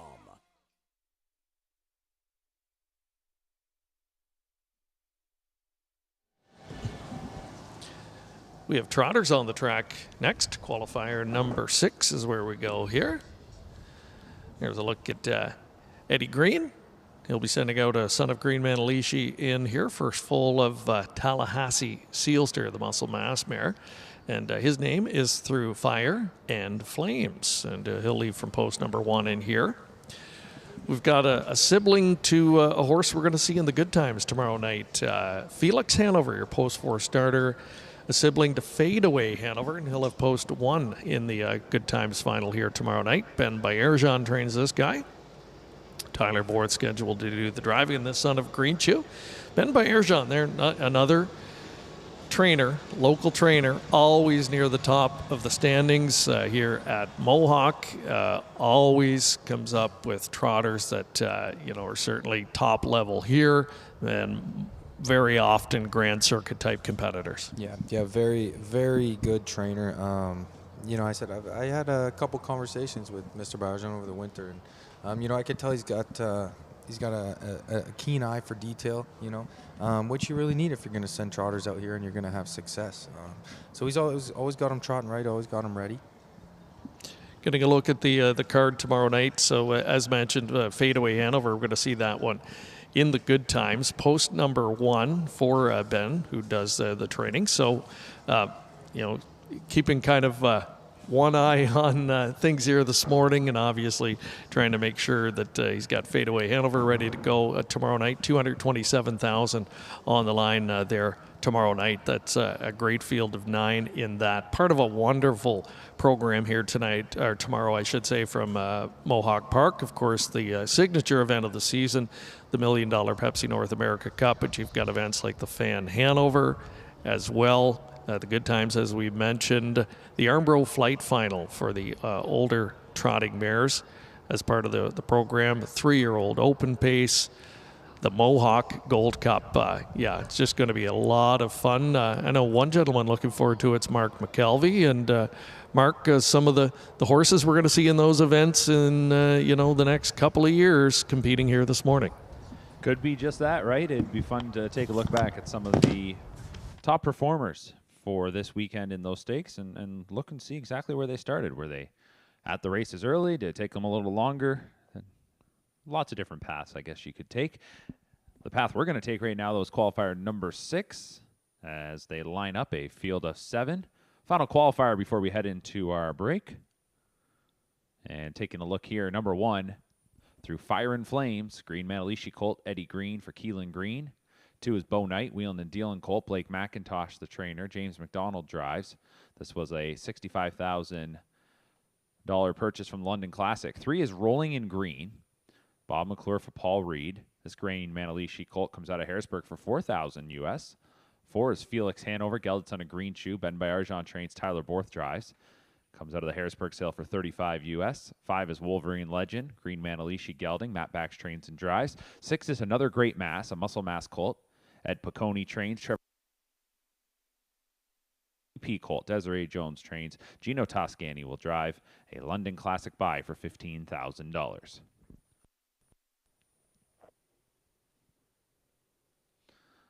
Starting gate into the stretch, and here they come. Today's 6th qualifier.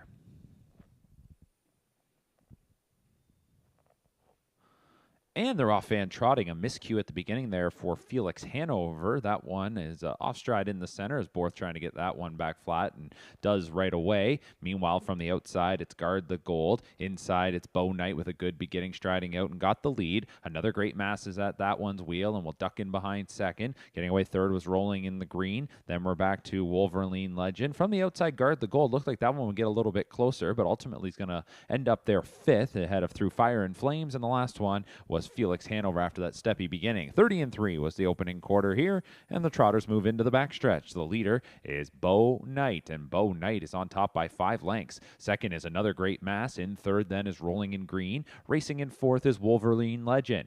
5th up the backstretch is Guard the Gold. It's another 3 or 4 lengths back to Through Fire and Flames, and at the back is Felix Hanover. So all alone on the lead here, this is Bo Knight, and Bo Knight changing up the strategy this week. Last week sat 4th throughout and finished up well, making up some ground with a 27-2 kicker. Here today, cuts the mile. The half was 1 minute and 4/5. It is all Bo Knight, this son of Wheeling and Dealing. In second is another great mass. Third is Rolling in Green. 4th is Wolverine Legend with 5/8 of the mile now contested. Guard the Gold is in 5th, and then we are going to go back to Through Fire and Flames and Felix Hanover. It's Bo Knight to 3/4 in second. As they come to that station is another great mass. 3/4 time was 1:30.3, and they head for home. So Bo Knight, after a 29-4 third quarter, is trying to finish up strong again.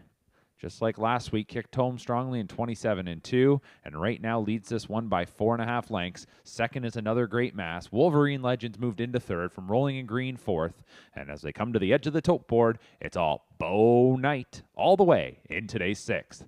Second, another great mass. Good-looking debut. Finishing in third was Wolverine Legend, and fourth was Rolling in Green, 158.4 for Bo Knight. After the benefit of one trip behind the gate a week ago, Bo Knight back with another stellar effort. Lowers the time substantially. Was second last week, 2:04.2 charted, 27-2 final quarter on that occasion. Today, 58-4, 28-1 on the end, doing it pretty effortlessly. The son of wheeling and dealing. And the first full from the muscle mass mare, Bonamassa.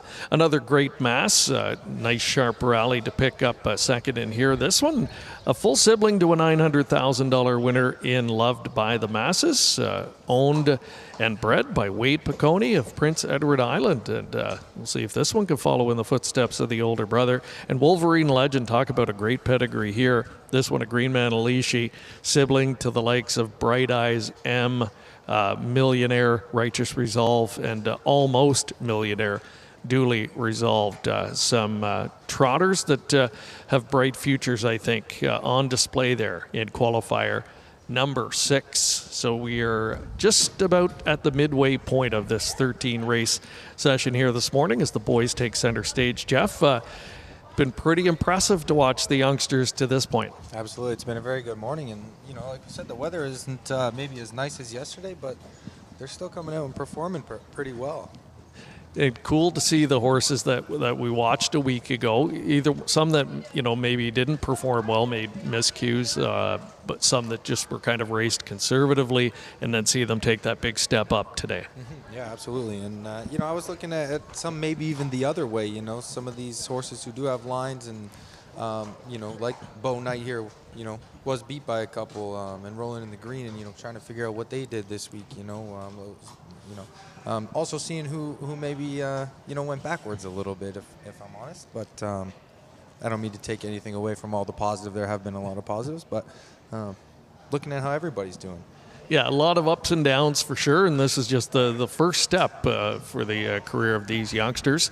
But yeah, from what we've seen, it could be a pretty special group this year, I think. And certainly here in Ontario, from what we have seen over the first day and a half of this second weekend of the baby races here from Woodbine Mohawk Park. So 6 in the book, 7 more to go. We're going to take our intermission now. We'll sign off here for about the next 10 minutes or so, and then we'll be back with the final 7 on this Friday morning as part of the Rookie Showcase.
Welcome back to the Rookie Showcase here on PrimeTime Racing. It's the second weekend, day 2. Colts and Geldings here today.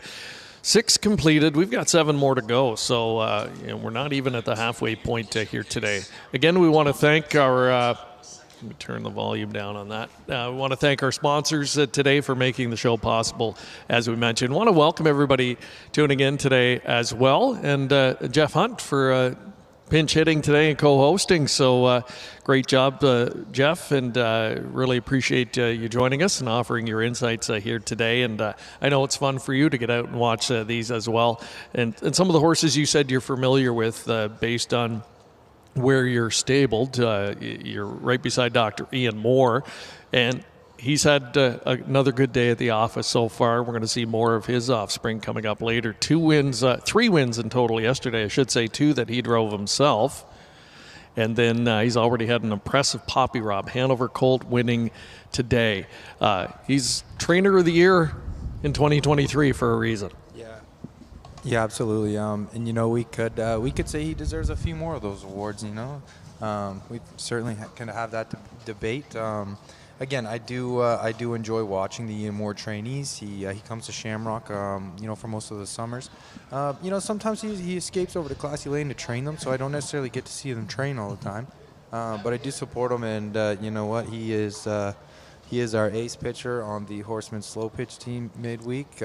So we love to see him get out here, and we love to see him compete. We love to see it. We give him the accolades for his horsemanship.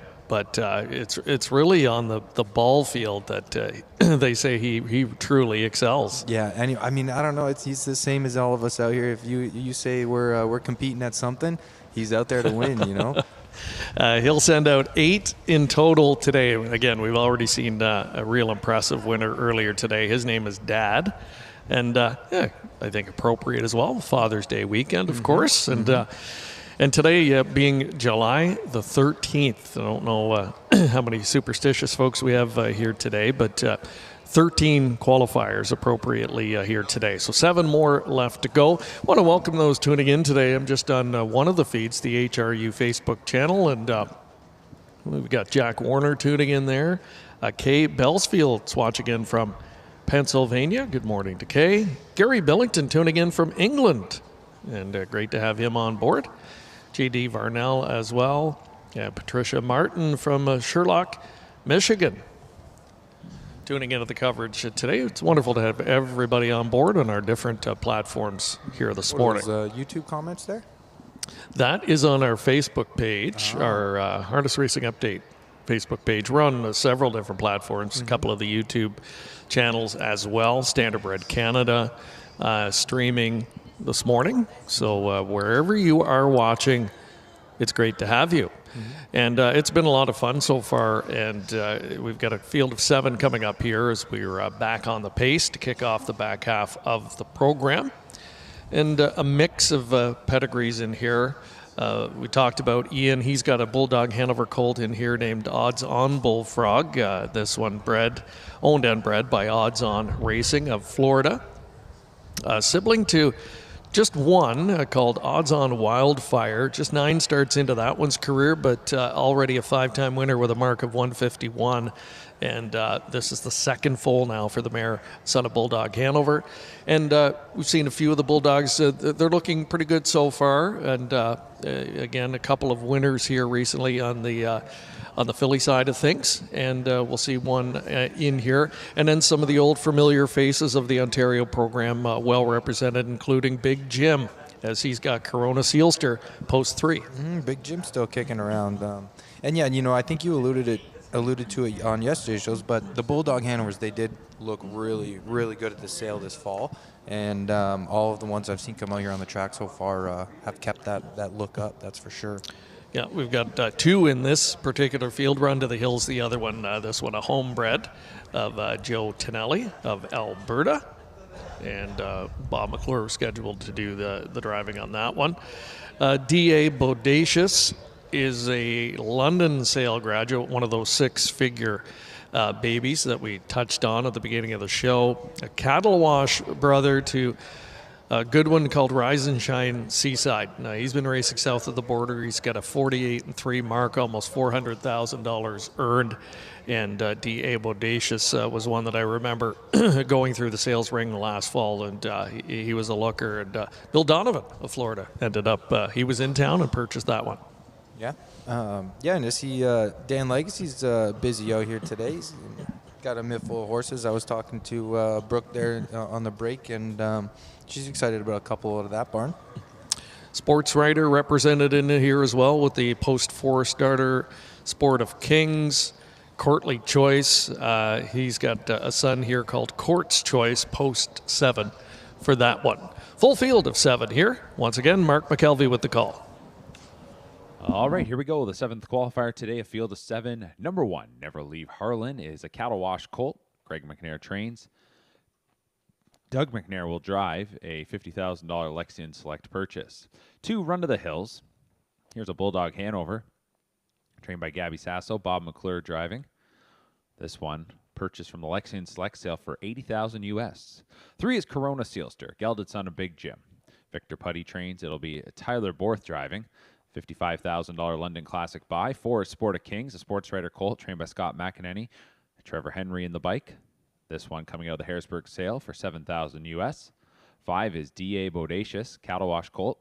Dan Legacy trains, James McDonald drives. $140,000 purchase from the London Classic. 6 is Odds On Bullfrog, Bulldog Hanover colt, trained by Dr. Ian Moore, Louis Waugh on the bike. And 7 is Court's Choice. Blake McIntosh trains, Billy Davis drives. And this Courtly Choice son was a $52,000 purchase from the Lexington Select sale. So the starting gates into the stretch, and here they come, qualifier number 7.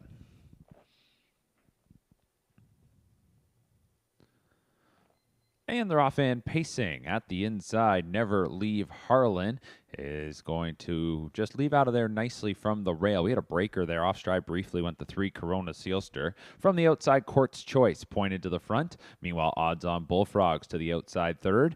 And then slipping ahead into that 4 hole, it looks like that'll be D.A. Bodacious to settle.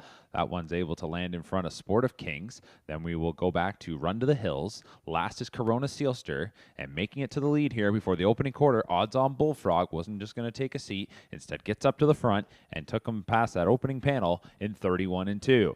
So it's Odds On Bullfrog, this son of Bulldog Hanover, in his qualifying debut, leads it by a little more than a length and a half. Court's Choice gets to ride in second. It's about 2.5 lengths back to Never Leave Harlan in third. Tracked then fourth by D.A. Bodacious. Racing fifth is Sport of Kings. On that one's back, 6th is Run to the Hills, and 7th is Corona Sealster. So that's how they set up into the first turn. They'll remain that way up to the half. Odds On Bullfrog is there in 102-2. Second quarter was 31 seconds even, again going into a headwind as they move up the backstretch. Now on to this big sweeping far turn here at Mohawk, and the leader is Odds On Bullfrog by 2. Court's Choice in second, 2.5 lengths back to Never Leave Harlan third. Fourth for the time being is D.A. Bodacious, another 4 lengths back to Sport of Kings. Run to the Hills is right behind that one, and then the trailer is Corona Sealster as they come to 3 quarters, and Odds On Bullfrog well in hand here at that marker in 131-3. Top of the stretch off of 29 1/3 quarter. Odds On Bullfrog now looks to kick it into high gear. Second has been Court's Choice, and that one is moved to the outside and is trying to gain some ground. Behind is Never Leave Harlan in third. D.A. Bodacious is staying behind that rival and now starting to angle. As we come into deep stretch, it's still Odds On Bullfrog. Court's Choice asks for a little more, trying to get up there. Inside is Never Leave Harlan. Off stride is D.A. Bodacious. It was Odds On Bullfrog winning in 159 flat.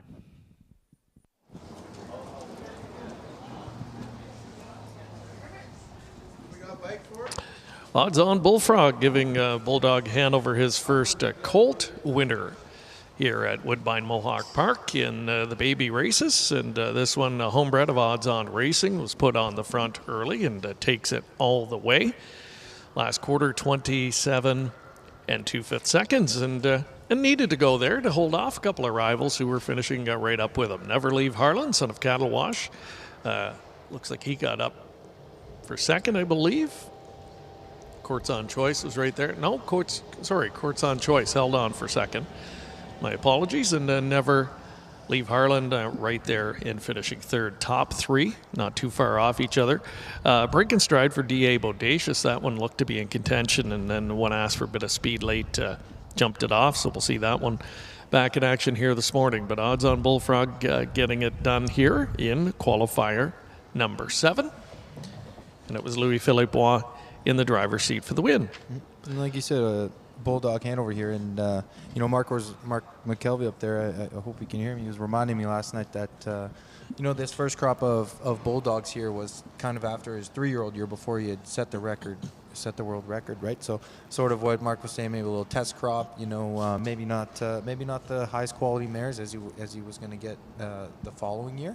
So it'll be interesting to see what they do here. Like I said, good looking animals. I think that one there looks a little more fine than some of the cattle wash and the Poppy Rob Hanover that he brought out here. But like I said, interesting to see what this crop will be compared to even next year's crop of Bulldogs. Yeah, I know the mares that went to him after that electrifying season, were incredible. It was kind of a who's who. So yeah, he's gonna get a real great opportunity in the second crop, and what we've seen so far, for the most part, looking good from him. So we've talked about it a lot in the last few days, the wealth of talent in the stallion ranks in Ontario. I think deeper than I've ever seen it. Yeah. Like I said, I haven't been around forever. I'm maybe not the one to talk about long term, but certainly, as I said, I was going over everybody that was entered here, and it actually did look like a fun set of sires when you're going through the pacing side. We get a little criticism on the trotting side that we have fewer options to go to, but there are still options on that side as well. But certainly, really fun to be on the pacing side in Ontario right now. We'll take another quick commercial break and return with more of the Rookie Showcase next.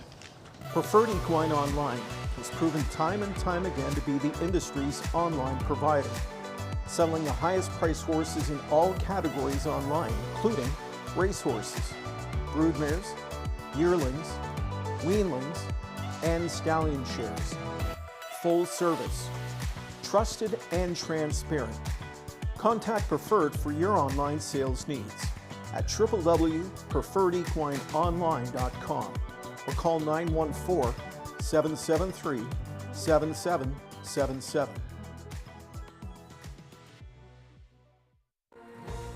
Harness Racing Update covers the sport from all the angles, with news, opinion, features, photography, and the most comprehensive racing, breeding, and sales stories in the game from around the globe. It's all delivered by a deep, diverse, and talented team of writers and photographers. Plus, HRU's popular Twos and Training series on YouTube gives you the first look at the stars of tomorrow. And the best news, it's all free. Subscribe to HRU today for free at harnessracingupdate.com. Returning to the pace, qualifier 8 coming up here this morning. Another Friday morning marathon with 13 baby races in total. 2 scratches in this upcoming event. The 3 Granite Sealster, number 5 Hangry Boy, will not be going postward here, down to a field of 5 on the pace. Again, it is Pepsi North America Cup weekend. Want to remind you that the big event is coming up here tomorrow evening. $1 million up for grabs, 13 races going to the post then. Jeff, you're going to be in Hanover tomorrow, right? Yes, Driving? sir. Yes, sir. I'll be racing. Afternoon card, though, afternoon. so you'll get to make it back for the big show tomorrow night? Yeah, absolutely. We'll drop the horse off, and we'll boot over here to see how many people come out to support us tomorrow night and see the big night. What a night that's going to be. And we hope you can get to the racetrack. There's a lot going on here. Make sure to visit the website, woodbine.com/Mohawk/events, and you can get all the information on this year's Pepsi North America Cup as far as live on track. The wagering menu, very attractive, $100,000 guaranteed early pick 5 tomorrow night. An all stakes pick 5 starts in the 7th. That's also guaranteed at 100, and a big jackpot high 5 mandatory payout tomorrow night, more than $421,000 and a mandatory payout. But if you can't make it to the track, don't forget you can tune in on Game Plus the first edition of the Pepsi North America Cup to be televised on Game Plus tomorrow night, and we'll have the special bonus coverage of 1 hour starting at 9 p.m. on our social media feeds, leading right into the show on Game Plus TV. So Mark McKelvey, myself, will be on board for that tomorrow night.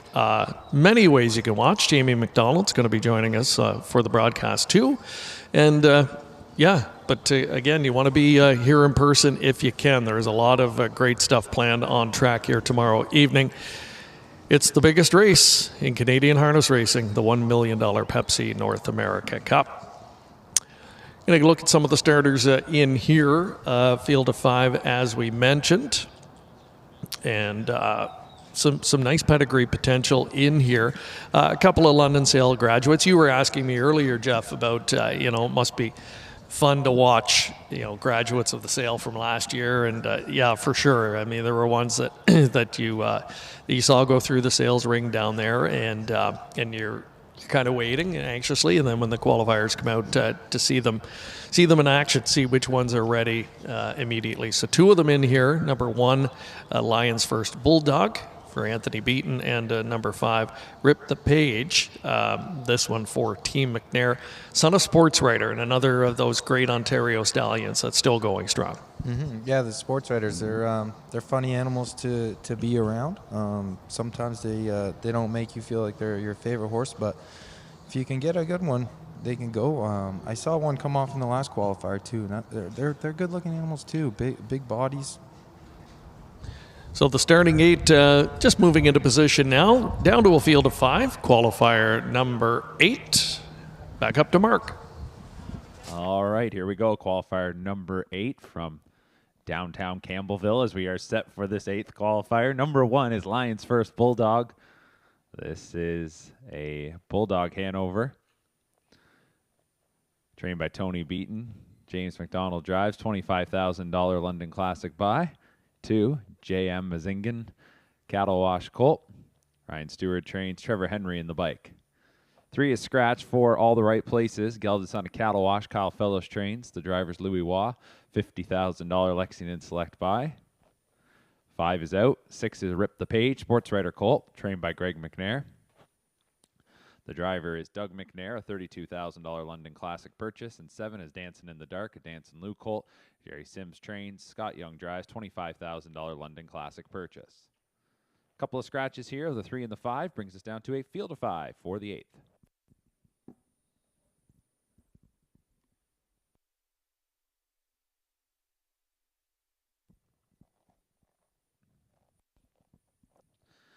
So we're getting set to go, and we'll see if in this 8th qualifier we can have another Bulldog Hanover Colt get the job done. Already saw that just in the recent 7th qualifier. So here in the 8th, a field of 5. All of them making their debut except for number 7, Dancing in the Dark, who kicked home in 27-2 and was clocked in 57-4 first time out. Let's see what that one has for a follow-up. Here we go, 8th qualifier today. They're off and pacing. Rip the Page coming ahead. So too, Dancing in the Dark. And Dancing in the Dark will get out in front from Rip the Page in 2nd. It is Lions First Bulldog away from the rail in 3rd, as All the Right Places should be able to settle in behind that rival. Lands right in front of J.M. Mazingan as they hit the first turn. Dancing in the Dark is out in front for Scott Young, leading it by 2.5 lengths. Rip the Page in 2nd. The opening quarter pops up on the board in 30-2. So Dancing in the Dark, as mentioned, 2nd tour of the Mohawk Park Oval. Last week sat back in 6th, got underway at 3/4, and again kicked home in 27-2. And as we've seen a few times here today, those coming out for a 2nd time, doing the road work. That's the case for Dancing in the Dark, as Rip the Page is 2nd. Right behind that one, Lions First Bulldog is in 3rd. And then everyone else tightens up as well. All the Right Places. And J.M. Mazingan, looks like that one's starting to come out to the outside, as they were by the half in 101-3. 2nd quarter was in 31-1. And as they were able to bunch up there, they should pick it up for the back half now. Dancing in the Dark by 2. Rip the Page in second. Lions First Bulldog is third. As mentioned, J.M. Mazingan was ready to go at the back, is on the outside, is advanced up into fourth. That puts all the right places at the inside. Fifth to 3/4. Dancing in the Dark by a length and a half. Rip the Page getting the 2-hole ride. 3/4 time, 1:31 3. 30 seconds even in the third quarter and into the stretch and out of the deuce. Rip the Page is looking to shoot by. It's Dancing in the Dark trying to respond. Rip the Page. Lions First Bulldog is in behind the early leader, starting to fan out a little bit. Gets onto the back of Rip the Page, who has taken the lead as they come into deep stretch. Rip the Page. Lions First Bulldog now off that one's back for that late push. Both these finishing well. It was Rip the Page from Lions First Bulldog. Dancing in the Dark was third. All the right places fourth, and J.M. Mazingan fifth. 158 and 4 for Rip the Page.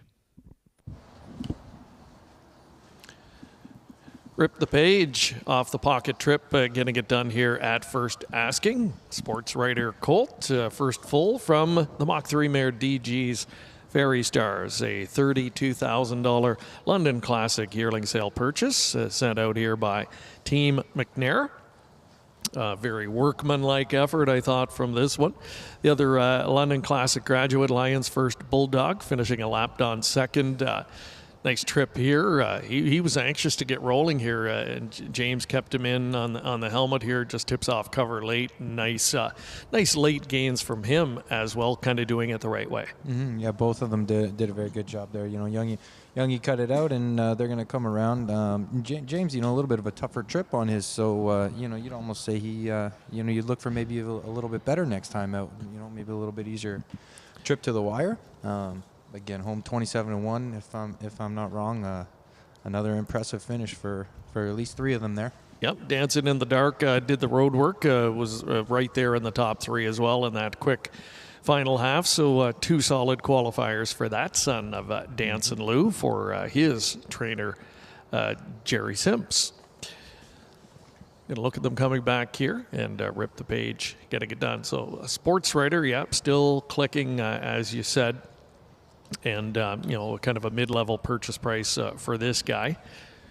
Team McNair, again, talk about familiarity there. And Doug and his dad, Greg, able to kind of work together with these youngsters right from the training process to this point. Got to be a bit of an advantage for them. Yeah, I think so. And I think back to, you know, my experience working with my father and, you know, just getting the ability to drive and be there throughout the week. And yeah, I think just when you come off the bike, you're kind of on the same page. You know, you've got sort of the same sayings or the same things you're looking for, and you go to the horse, and you know, just fewer words have to be said when you get off the bike for the trainer and the driver to both know what needs to happen for next week. So yeah, they're probably a very you know, ironed out outfit, that's for sure.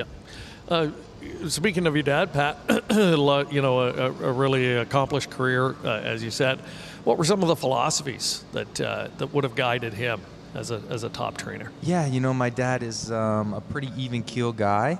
You know, he doesn't tend to blame anyone for things that go wrong. I think maybe the most amazing thing that I got through my father is that, you know, he did drive and train for most of his career. By the time I hopped on, you know, he wasn't even driving. So when neither one of us were driving, we were watching from the side. And my dad doesn't really need to be in the driver's seat to know whether the horse was good or not. And the best thing about him is, you know, he doesn't really blame anybody else, but we just kind of regroup, figure out what's wrong with the horse, and go back out next week without, like I said, without really holding any anger towards what happens out there or blaming anybody. And I think that's it. Just nice and easy. Get the horse gated really well. You know, treat it well, feed it well, and patience is a virtue. Exactly, and that's how you get the most out of them, right? All right, let's take another quick break in the action. We'll be back with another group of trotters. They're heading out to the track next. O'Brien Award Breeder of the Year, Tara Hills, is home to harness racing's most exciting young stallion.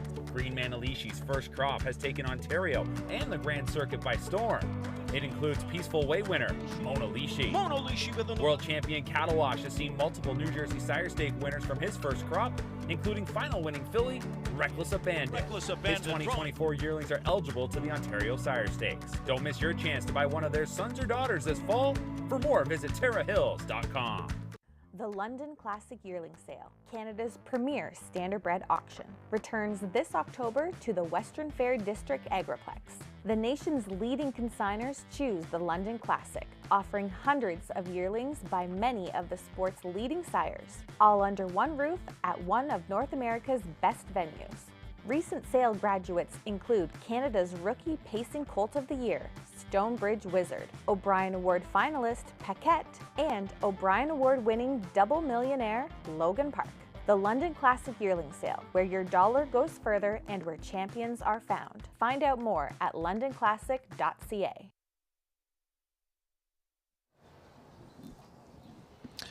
A look there at number 2. Who's number 2 in here? Is it High Value? Yep, High Value. There it is. My MVP Colt heading out to the racetrack here. One of another couple in here from the London Classic Yearling Sale last year. $14,000 purchase. And this one bred by Winback Farm. Second full of Gallery Girl. And the first full was a winner. So we'll see if High Value can make it a second consecutive for that mare, and on track right now here in weekend number 2 of the qualifying action. Kyle Bossens does the training. Trevor Henry in the driver's seat. Simply Chaotic also came out of the London sale, son of Trixton. We've already seen Trixton with a winner earlier today for driver Rick Ziron. Land the Plane is one that Carl Jameson, I spoke with him earlier today, that was kind of excited to watch go today. He's a tactical landing, first time we're going to see him. And out of the Cadabra Mare Shapeshifter, she is a sister to the $1.3 million winner Allegiant, a top trotting filly. And a nice family for Land the Plane, a $62,000 Lexington purchase. Team Jameson's already had a good day and could very well make it a third winner. Easily. Trying to equal what Ian Moore did yesterday. Yeah, absolutely. They don't want to let him go with all the glory, right? Yeah, and again, you see in here, I'm excited to see Tyler's horse here, Wolfpack Crown again. As you see, we've already seen Bo Knight come back with another strong effort this week. Finished second to Wolfpack Crown here last week. So it'll be interesting to see if Wolfpack Crown can come back with even a better effort. He looked really good last week. 203-3, but it was that 27-4 final quarter that caught your eye. Mm-hmm. One of 3 in the field here that did qualify a week ago, so you would expect that they're going to be, forwardly spotted probably in this group here today. There's IM. Talk about a bargain basement purchase, $9,000 Harrisburg purchase from Readily Express. Maybe not a real well-known stallion in North America, but there's some pedigree potential to go on here. This one is a sibling to the $492,000 winner in Memo. So time will tell, but for $9,000, I think worth a shot in here. Yeah, Mark McKelvey, anyone catching your eye here in this field of 6 as they move up to the gate?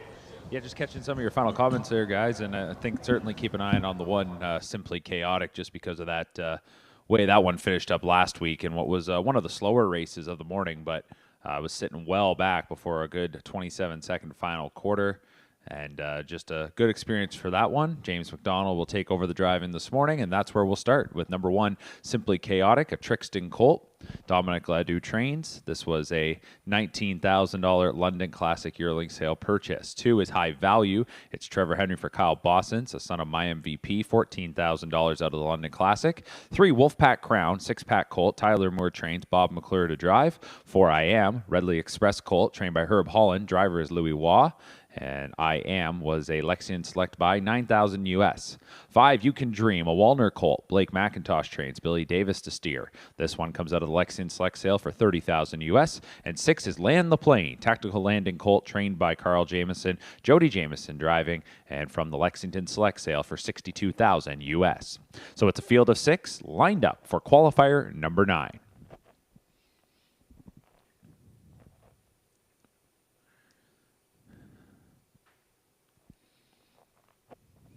Starting gate into the stretch as the field is 6, set to go, today's 9th.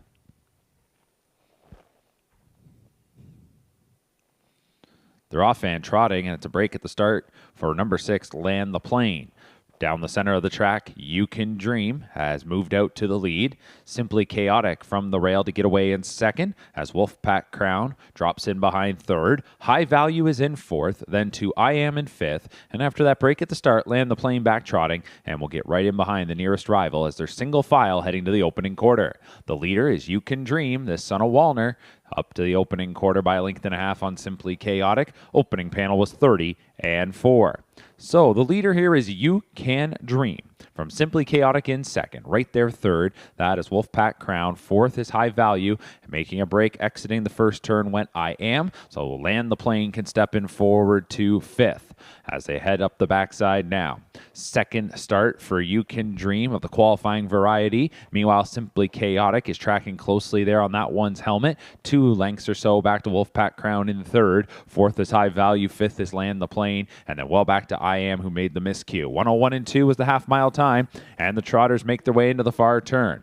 You Can Dream, who last week qualified while sitting fourth, finished up in 28-3. 2:05 was the individual clocking. This one has right in behind Simply Chaotic, who was a good closer last week. 2-hole ride for Simply Chaotic, right there third, 3 lengths off the front. Wolfpack Crown, right there fourth is High Value, and then it's 7 lengths back to Land the Plane. I Am is last, 131-4 for 3/4. So the Trotters come into the stretch here, and they're starting to angle out of the 2-hole. Simply Chaotic, and goes right by there on the leader, You Can Dream. Simply Chaotic takes the lead. Behind is Wolfpack Crown. Outside is High Value back to Land the Plane. So it's Simply Chaotic. Here comes Wolfpack Crown now, and Wolfpack Crown getting on even terms, edging on by late. It'll be Wolfpack Crown. Simply Chaotic to finish in second, and then we'll go back to High Value in third. Fourth was Land the Plane, followed by You Can Dream fifth. 2 minutes and 3/5 for Wolfpack Crown. Wolfpack Crown is now 2 for 2 in morning action. Son of six-pack pocket trip. Change it up a little bit this week. Went to the front, did all the road work last week, and the experience now of following a helmet. So really from a, from a trainer's perspective, it'd have to be coming into the first, whenever the debut race will be, about as good as you'd want a horse coming in. As good as you'd want. If I'm honest, watching that trip the whole way, I thought Wolfpack Crown looked the best the entire way. The two on the front seemed a little iffy for me at times. I thought Wolfpack Crown and Bobby just seemed to be floating there really well. And we're looking at the last quarters here, and it's Simply Chaotic showed a little bit more speed last time out than Wolfpack Crown. We got that little matchup at the top of the stretch to see if Wolfpack Crown could be the faster this week. He certainly was. Looked like Simply Chaotic maybe didn't have it tonight, this morning here, but like you said, if I'm Tyler Moore right now, Tyler Moore, the trotting guy, shout out Tyler Moore. You got to be pretty hopeful going into the season to start right now. Yeah, hopefully we can keep that thing sound and healthy all summer, and things look pretty good. That's a nice trotter. And probably few better than a Bob McClure at this stage, right? To bring a horse along the right way. No, on a young trotter like that, that's what Bobby's really good at, sitting there, keeping them calm and making sure they know that their job is to finish through the wire. Hey, he's a Hambletonian winner, right? So we'll see what's in store for Six-Pack. The Six-Pack son, I should say. Six-Pack himself was a Hambletonian competitor, Hambletonian elimination competitor, and one of the top trotters of his crop. And he's got some nice ones hitting the racetrack. The good ones, they have a look to them, and Wolfpack Crown doing everything the right way so far. Simply Chaotic, good runner-up effort for that. Son of Trixton in second. High Value, first trip behind the gate. Finishing a close-up third in that 2 minutes and 3/5 clocking with 28-4 final quarter speed for the winner, Wolfpack Crown. Another break coming up, and when we return, we'll look at another field of 8 two-year-old pacers.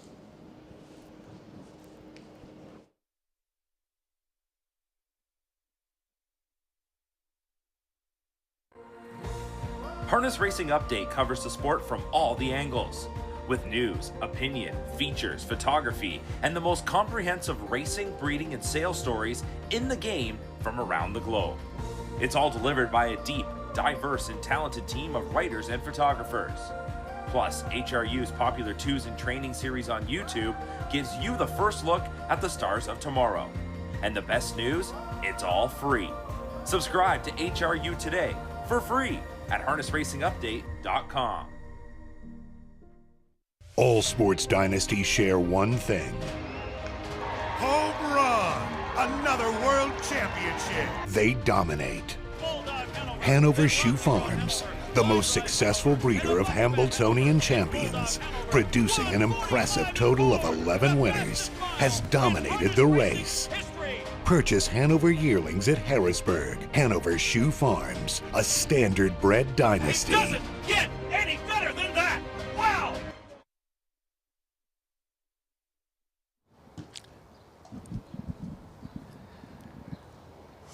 We are at Woodbine Mohawk Park this morning. 9 races into a 13-race qualifying session for the babies. 2-year-old colts and geldings today, both trotters and pacers. Earlier today, we caught up with Reg Pettipies in town today. Owns a couple of 2-year-olds who qualified earlier. He'll be racing Prince Hal Hanover in the NA Cup tomorrow evening. He was part of the ownership group of the Great Sun Beach Somewhere, a past NA Cup winner. And we were just marveling at how his legacy continues to live on, Jeff. And you just look at today's qualifiers and the sons of Sun Beach Somewhere that are now making their mark in the Stallion Shed. And it's an incredible group.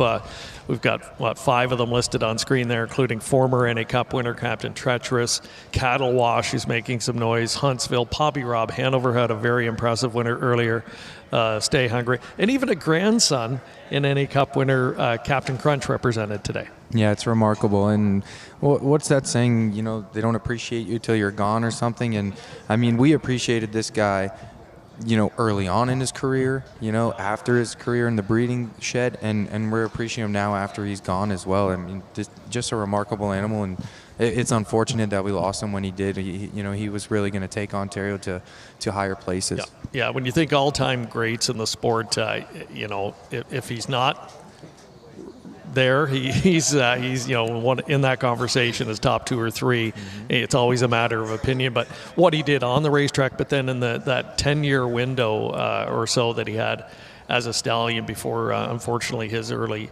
passing. When you look back at his sire statistics, on average they're incredible, and then seeing what his sons are doing and his daughters as well as broodmares, incredible work. I don't know what the key to it is. We don't know how to find those guys when we're buying them at the sale, but when you're fortunate enough to get one, you appreciate it for a long time. $40,000 yearling purchase, I believe he was at the time, and look what he's gone on to be. Well, they must have seen something. Even that's a little bit of money for sure.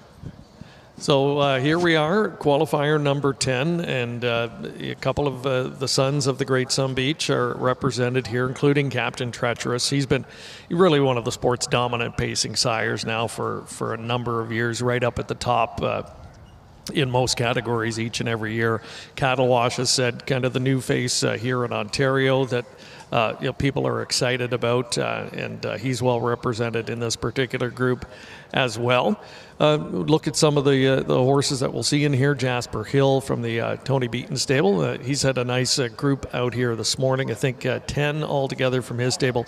This one owned by longtime owner Tom Hill, who now calls Hamilton, Ontario home, and bred this one. And good pedigree. Pretty Catherine the mare, sibling to 4 winners of $150,000. A good one herself on the racetrack, mating with Cattle Wash here. So Jasper Hill is one that I think people are going to have some eyes on. Yeah, absolutely. And as you mentioned, coming out of Mr. Beaton's barn, we'll be expecting it to be ready. Ones that are coming back this week for a second go-round include the one no wait list. Cattle Wash, who was a winner a week ago, firing home at 26-3 to get it done on that occasion.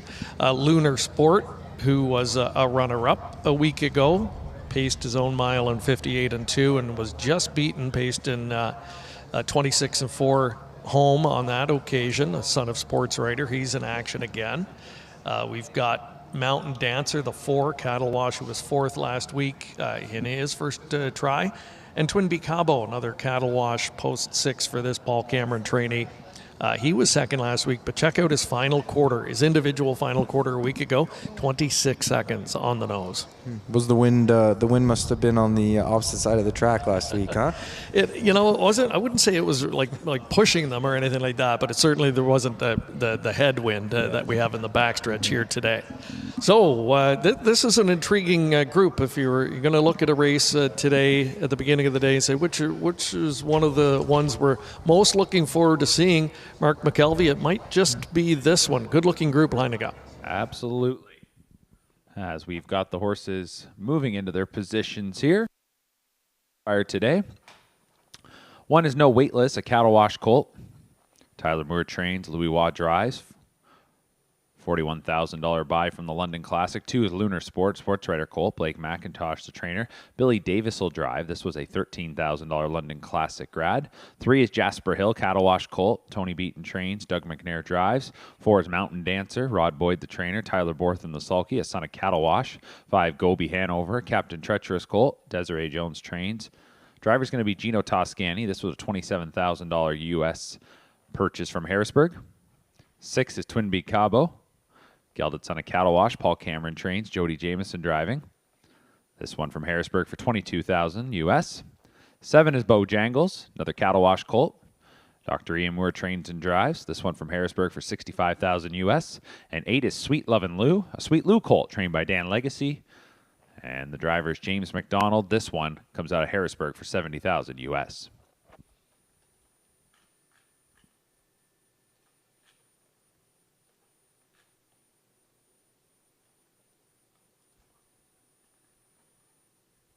Picks up speed as they're in the stretch. Here comes this field of 8 for qualifier number 10.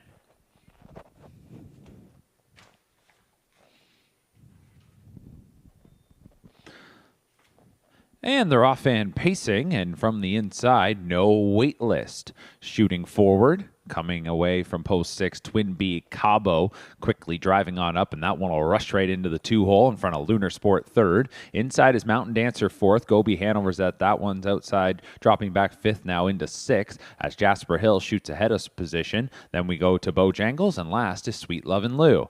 Away from the inside, No Waitlist, not waiting here. 28-3, a sharp opening quarter.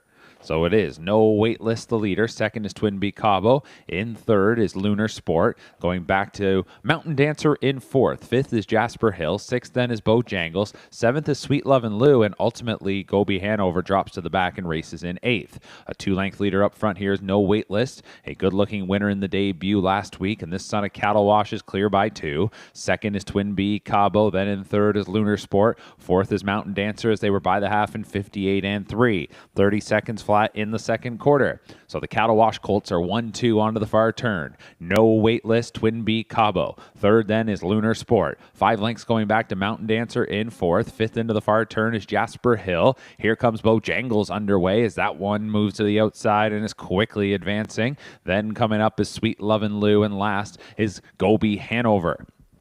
3 quarters is hit in 1, 26-4. So you can see how they were getting spaced out a bit there. 28-1 in the 3rd quarter. Into the stretch, it's been No Waitlist. On that one's back has been Twin B Cabo, who's been tracking nicely. 3rd then is Lunar Sport. Check out Bojangles, who got underway on the far turn, finishing up again strongly down the lane. But up front, it's No Waitlist. No Waitlist. Twin B Cabo, a length and a half back. No Waitlist. Another good performance, wins it. 2nd was Twin B Cabo. Big effort from Bojangles to get up for 3rd. Lunar Sport was 4th. Check out the time there. 1:53-4. 27 seconds home. Fastest mile of the season as it goes to No Waitlist. Yowza. 1:53-4. Well, we and look at him on the run out. Yeah, he's still feeling himself. Well, that's exciting. That's a head turner. That's a head turner. And, you know, I think the other head turner earlier was Ian himself in 55 there. And this sets up a good little rivalry, Tyler versus his father, and maybe some of these stakes events here. No Waitlist. He's a son of cattle wash. And the way he left out of there from post 1 immediately caught our attention here. and rolled through middle half fractions that were pretty solid today going into the headwind, and then to kick home in 27 seconds fairly effortlessly. That is impressive, to say the least. That might be the understatement of the day. This guy 2 for 2, and we said coming into the day they're looking to lower their time a little bit, maybe a second or two from week to week. How about 6 seconds? Yeah, I don't think we saw that coming, and who knows what Tyler was expecting. He may have known this horse was good enough, but that's impressive, regardless whether you knew it was coming or not. Twinbee Cabo runner-up and closed well, and then Bojangles kind of from left field, really charging as well. Yeah, that'll be a big back half for Bojangles. You'd want to circle that one and pencil that one in your bets. So at the beginning we said, if you're looking at the 13 races today, this is one that you were intrigued to watch because there were so many that looked good, that showed a lot last week in the first weekend, and you knew that we could see something like this today. But I think this is even a little bit more than we thought going in, especially with weather conditions today. A little bit cool, a little bit breezy, and especially into the backstretch. So no wait list. What an early statement this guy is making. And nice 27-second final quarter, as we mentioned, and look at the body language on him coming back. Super. And, as you mentioned heading into that one, that was probably one of the races you'd circle on your card. There were some horses in there to watch. In the end, it comes out better than you thought. This guy, a London Classic Sales graduate. And I would have to think now, as we look, we talked earlier, the stake season will be just around the corner. And with 2-year-olds, to see where they're going to emerge right off the bat, safe to say we'll likely see this guy in that first gold. As long as he comes out of things okay today. Yeah, and there's a different feeling around that qualifier and one earlier. Sometimes you can maybe tell when the more favorite horses or the nicer horses are coming out. There's a little bit more of a buzz out here. When some of these qualifiers come out. Some of them are a little quiet, but there's been 2 out here, and that was one of them where there's a little more energy out here, and everyone's excited for what those horses can do. Speaking of excited, I'd say that guy on your right probably is Tyler Moore and Louis-Philippe Roy. I'm sure they have lots to talk about there after that effort. No wait list. 53-4 fastest 2-year-old in Canada so far this season. Time for another commercial. Back with race 11. Another group of pacers coming up. Winback Farm of Ontario is home to outstanding sires, including a 3-time millionaire pacer tattoo artist who is new in 2025, the last great son of the legendary Sub Beach Somewhere and multiple stakes champion Beachglass, Meadowlands Pace and Ontario Sire Stakes champion Lawless Shadow, and the richest pacing stallion in all of harness racing history, the great Hall of Famer Mick Wicked. Also standing at Winback Farm, Archangel, Better Than Cheddar, Betting Line, My MVP, and Trixton. For more information, visit winbackfarm.com. Preferred Equine Online has proven time and time again to be the industry's online provider, selling the highest priced horses in all categories online, including racehorses, broodmares, yearlings, weanlings, and stallion shares. Full service, trusted and transparent. Contact Preferred for your online sales needs at www.preferredequineonline.com or call 914-773-7777.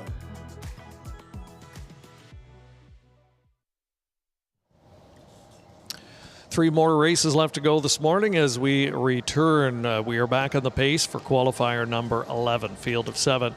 Going to the post here. Another group that we're interested to watch is some horses coming back this week. We've got 7, as mentioned. 2 of them did race 7 days ago. Quick Away was a winner, the number 4. And he was a 56 winner. He was the fastest of that first weekend of qualifiers, 27-2 on the end, this son of American Ideal. He's back out today, post 4 to work with. And Starbright Dancer, the Artspeak colt, he was 4th in his first try on June 7th. Kicked home in 27 seconds as well in his split, individually timed in 57 and 3. One that I'm intrigued to watch here is called What's in the Shadows. Post 3 starter here, a shadow play that was sold at the London Classic sale as well for $60,000 last year. Second full from Tide Her Over. The sibling is one called My Tide. You maybe recognize that name, Jeff. She was a dominant winner in our London Classic Sales Series, first edition of that on Camluck Classic night for Ben recently. Hollingsworth. Yep, and looked very good. She's 5 for 8, and then came here to Mohawk and stepped up with a lifetime mark of 53 flat. Nice filly, nice daughter of McWicked. Yeah, absolutely. And you said, sometimes you want to know who were close by, but Ben Hollingsworth is over at Shamrock as well. I worked very closely with him, and it was fantastic to see him have success with her. I mean, he works real hard, and anytime he wins, he brings donuts to the farm. So we're always happy when Ben wins races. Well, if he keeps having the luck he is, you guys are going to put a few pounds on then next year. That's the problem. by the way he's going, and especially with a filly like My Tide, a nice one to have in the barn for sure. But when you look at the field here, you've got D.A. Galloway, a first-time starter that is intriguing here. Cattle wash out of a good mare, Taboo Sealster. She's the daughter of Camlock. Just a $24,000 yearling purchase, though. Last year, Vic Putty sends out this one. Quick Away, though, is one that you're going to keep your attention on here. I think, the ones that won a week ago and did it impressively, you want to see what they have in store in week number 2. Yeah, absolutely. Like I said, we want to see if they can continue to drop seconds here and get better. Got one off the track just in behind us there. It's Count on Gourd, Better Than Cheddar. Just adjust the tongue tie and we'll be all right. Count on Gourd, Better Than Cheddar, as we mentioned. Better Than Cheddar, another stallion. We're talking, we're not seeing as many of him here today, his offspring, but he sits eighth in North America this season for stallion earnings, and maybe doesn't get the recognition some of the other stallions, but boy, he's produced a lot of good horses. He has. They're funny animals to work with. As you can see, that one out there, you probably won't find many 2-year-olds out here in just an open bridle. But they're funny animals. They seem to be skittish. Sometimes they're tough to get effort out of and desire, but they make very good raceway horses.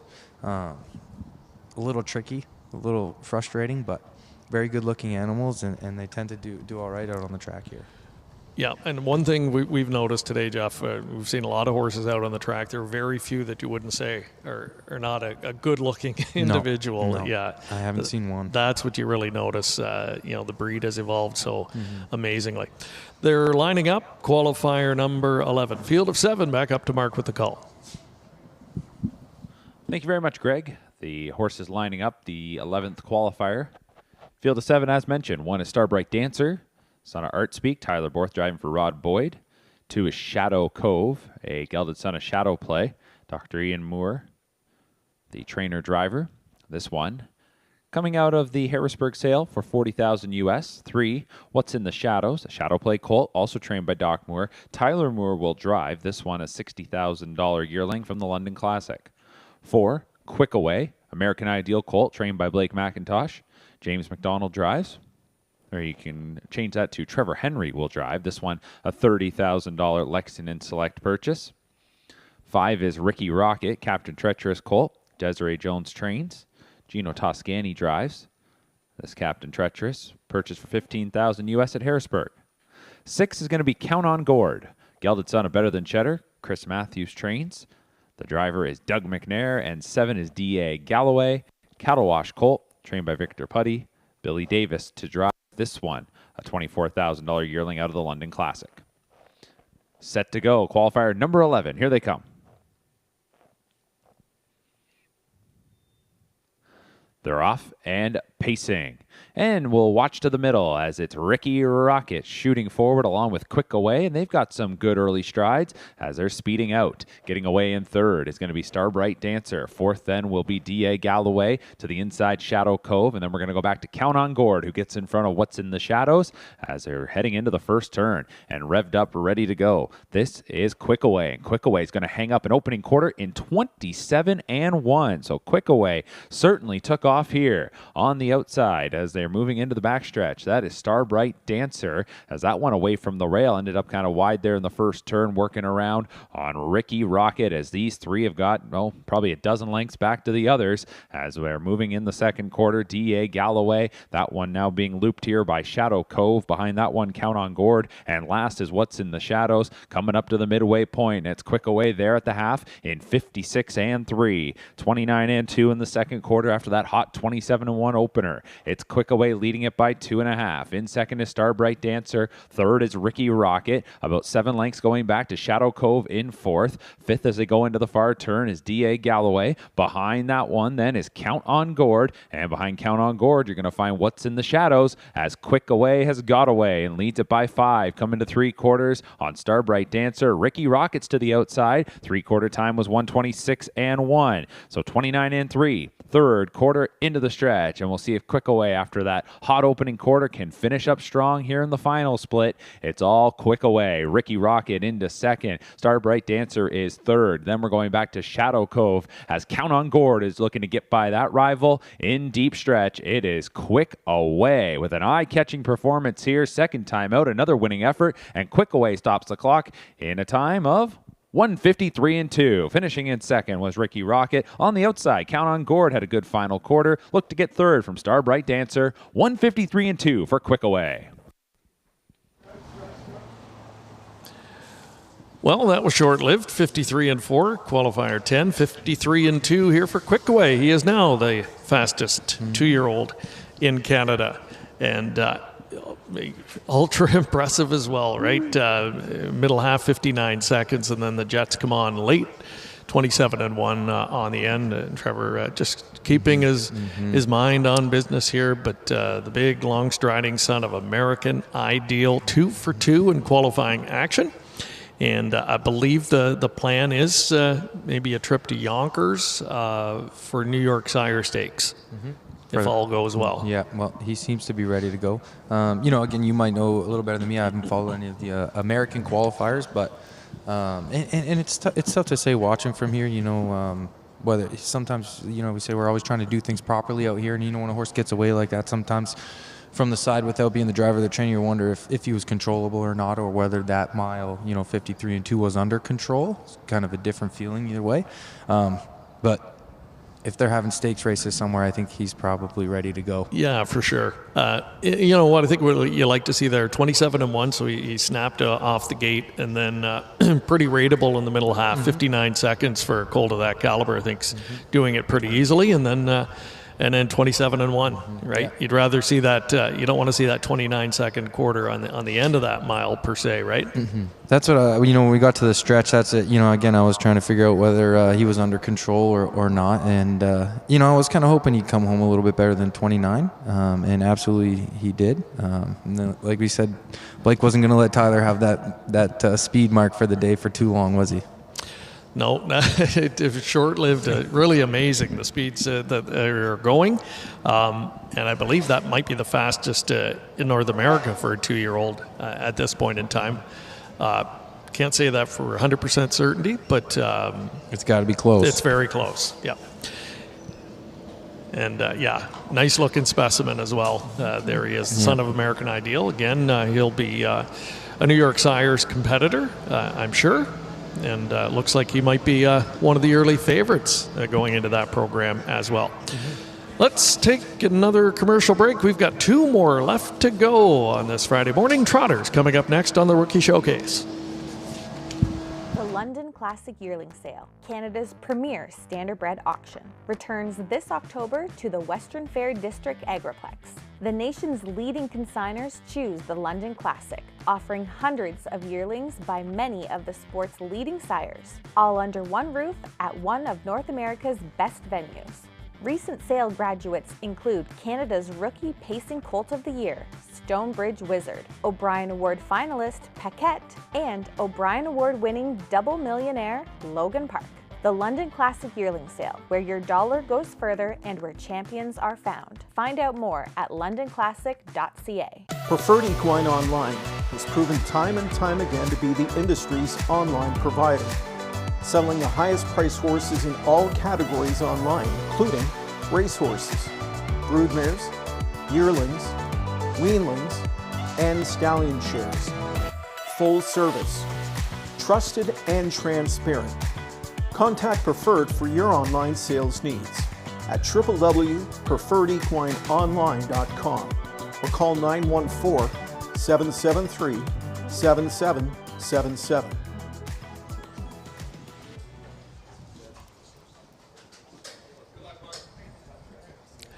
Two more races left to go here this morning. Thank you again to everybody tuning in. Hope you've enjoyed the coverage so far. Wanted to let you know that next weekend, more baby race action. And for those on track, on Saturday, June 21st, we'll have a complimentary owner's breakfast happening that morning at the new Railside Cafe. Starts at 9:30 a.m. Delicious pancake breakfast, food, coffee, other drinks, and more. No RSVP needed for that. Hope to see everybody out here next weekend, next Saturday, June 21st, for the complimentary owner's breakfast, part of the final weekend of our rookie showcase coverage here on PrimeTime Racing. We got trotters here in the second to last of the morning session. 7 of them scheduled to go post-route. Getting a look at Tyler Borth. He'll be on board Northern Genius. Blake McIntosh looking to come back with another winner here. This one did qualify last week and was involved in some of the early mix in that race. Ended up finishing third, individually charted in 2:04 and 3 with 28 and 4 final quarter speed. He's the lone horse in the field that did go postward last weekend. So we'll see him. Steve Bossens has another one out here, Southwind Chester. Father Patrick, sibling to a good one, and Southwind Coors, career winner of almost 600,000. And the mare as well, sibling to El Toro Loco, and that's a horse Steve knows well. Formerly campaigned this horse in Ontario. In fact, he set a track record down in my neck of the woods, Jeff, in London. Don't know if you remember him, El Toro Loco, but really good on the half-mile track, and some familiarity there for Steve. He owns this one with Derek Reed and Richard Thompson. And we'll see if Southwind Chester can do good things today from post number 4. Nice group overall in here. I don't think we're going to see any kind of speed like we have in the last couple of races, but it looks like a nice group overall. Yeah, I don't know that horse per se, El Toro Loco, but I speak Spanish pretty well. Do you know what that means, El Toro Loco? No, you're gonna have to enlighten me. Enlighten you. El Toro Loco, it means the crazy bull. The crazy bull. Yeah, okay. Crazy bull. It's a good name. All I know is Nacho Libre. I remember that was a great movie. Yeah, it was a good movie. It was the free nacho, though. Yeah, he was a nice little trotter, that guy. Yeah, and I remember him. He set a track record in London. He was right at the top of his game at that time. I think he's maybe south of the border now. I'm not sure where he's surfaced lately, but here we've got some good pedigree potential in the field. There's a couple of London Sale graduates in here that I wanted to have a look at. Stonebridge Mac was a $59,000 purchase last year. Stonebridge Mac, son of Green Man Alishi, the mare. Stonebridge Encore, a sister to the great Peaceful Way, who had 8 winners as well as a brood mare. Scott McEnany trains this one. The other Sale graduates, Bridgie, kind of the other end of the spectrum, just $7,000 yearling purchase, but a good sign for one like that here we are fairly early in the season, and they're ready to qualify, so must have trained down pretty well. Yeah, absolutely, and maybe that might be the mark that Wheelin' and Dealin' fills there. You might not have to pay top dollar for a Wheelin' and Dealin', but they seem to be able to get here and compete. Yeah, just a horse like him doesn't breed as many mares, but has produced top level horses. Mm-hmm. I think an indication of how deep the stallion roster is in Ontario. Right. You've got pretty much world-class type stallions that just don't get as many opportunities as some of the bigger names. Exactly, and like I said, we chase the bloodline so much, and you want to go after the big names, right? But there are some nice undercard trotting sires here for sure. Again, here's Mark McKelvey with the call of race number 12. 12th race today, a field of 7 lined up. We're back on the trot. The 1 is Northern Genius, a muscle mass colt. It'll be Tyler Borth for Blake McIntosh. 2 is Captain Mackay. It's a Captain Corey colt, trained by Desiree Jones. Gino Toscani will drive this one, coming out of the Lexington Select Sale for $26,000 US. 3 is the Conqueror, muscle mass colt. Dan Legacy trains. Brady Legacy will drive. The Conqueror comes out of Harrisburg for $50,000 US. 4 is Southwind Chester.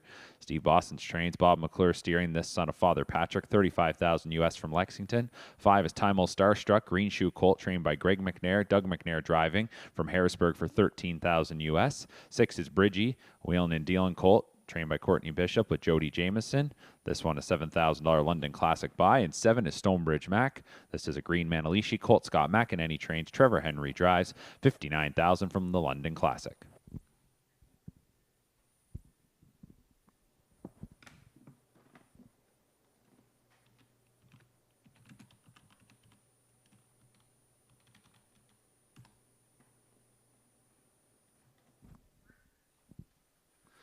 Set to go. Qualifier number 12 is sent on their way as the trotters are off. And from post 2, Captain Micah goes out to the lead. Inside is Northern Genius. The others might just line things up.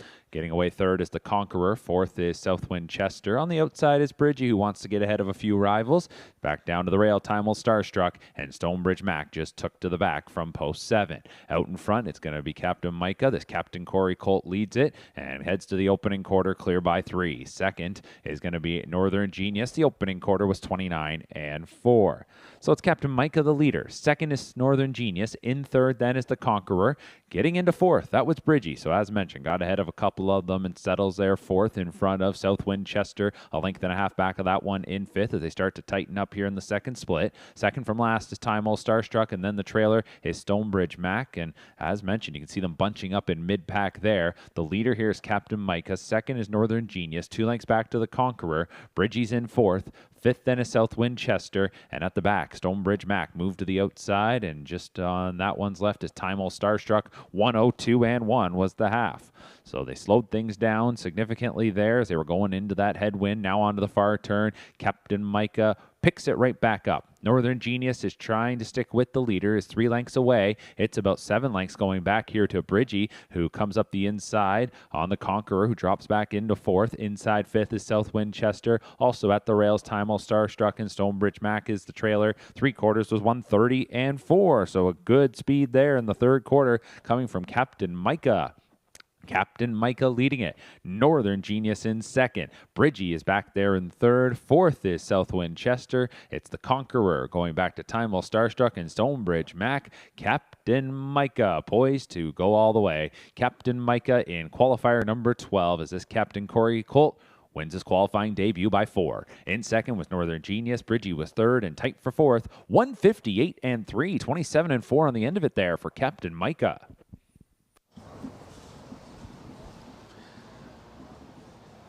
Well, no 53 mile there, but ultra impressive, I thought. Captain Micah, first trip behind the gate for this strapping son of the Hambletonian winner, Captain Corey, kicks home at 27-4. Wins pretty easily on the front end. The mare, Broadway Chuckles, a good producer in her own right, sister to a good one in Fashion Chocolate, who made almost $800,000. I love the slow-mo shot coming to the wire. You can see the gate on Captain Micah. Nice effort today in winning there. Northern Genius was a solid second for McIntosh and Borth. And Bridgie, who we talked about beforehand, he was all trot, slipped up the inside on the final turn, and was a good third in that quick 158-3 miles. So more youngsters impressing us, Jeff. More impressive by the race. More impressive efforts. I'll tell you what, that was not hard to watch. That Captain Micah there. It's a beautiful going trotter. I told you before the show, I was interested to see just kind of how these Captain Corys. You had the Captain Corys on your mind. You did, yeah. and that's a beautiful trotter. Yeah, for sure.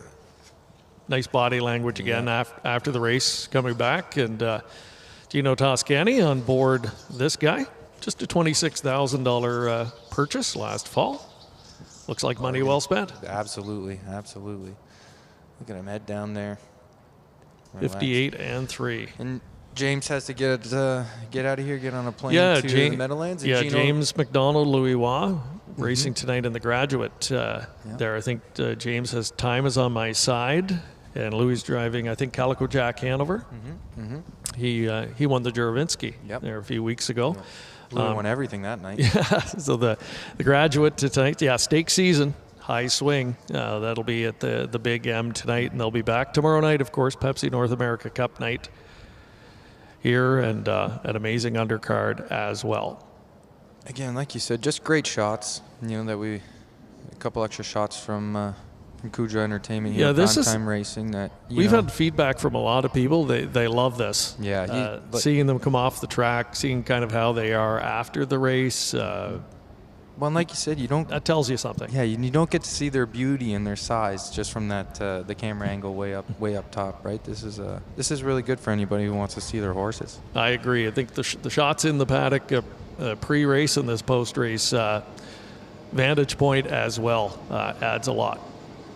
So big shout out to Cam Chick, our cameraman, working hard in the paddock all morning long for a 13-race marathon. Cam, and I wanted to say on that too, shout out the horse people. I know everybody had to be up early and getting out here. I said there's an energy out here, but shout out to everybody. We're putting on a good show here. It's an exciting time. So 12 down, and we've got one more left to go. We'll have the 13th and final after the break. O'Brien Award Breeder of the Year, Tara Hills, is home to harness racing's most exciting young stallion. Green Manalishi's first crop has taken Ontario and the Grand Circuit by storm. It includes Peaceful Way winner Mona Lishi with World Champion Cattle Wash has seen multiple New Jersey Sire Stake winners from his first crop, including final winning filly Reckless Abandon. His 2024 yearlings are eligible to the Ontario Sire Stakes. Don't miss your chance to buy one of their sons or daughters this fall. For more, visit TaraHills.com. I'm awfully glad I won. The Hamiltonian, it's one of the most prestigious races. It's quite a thrill. It's one of the biggest thrills of my life. We delivered. The horse delivered. It was amazing. I can't believe it. I am stunned. I'm absolutely stunned. This is obviously the pinnacle. Just something that I can't explain. This is just an absolute dream come true. It feels good now, but I'm sure it's going to feel even better tomorrow. For me to do it, this is my moment. I might have got a little excited.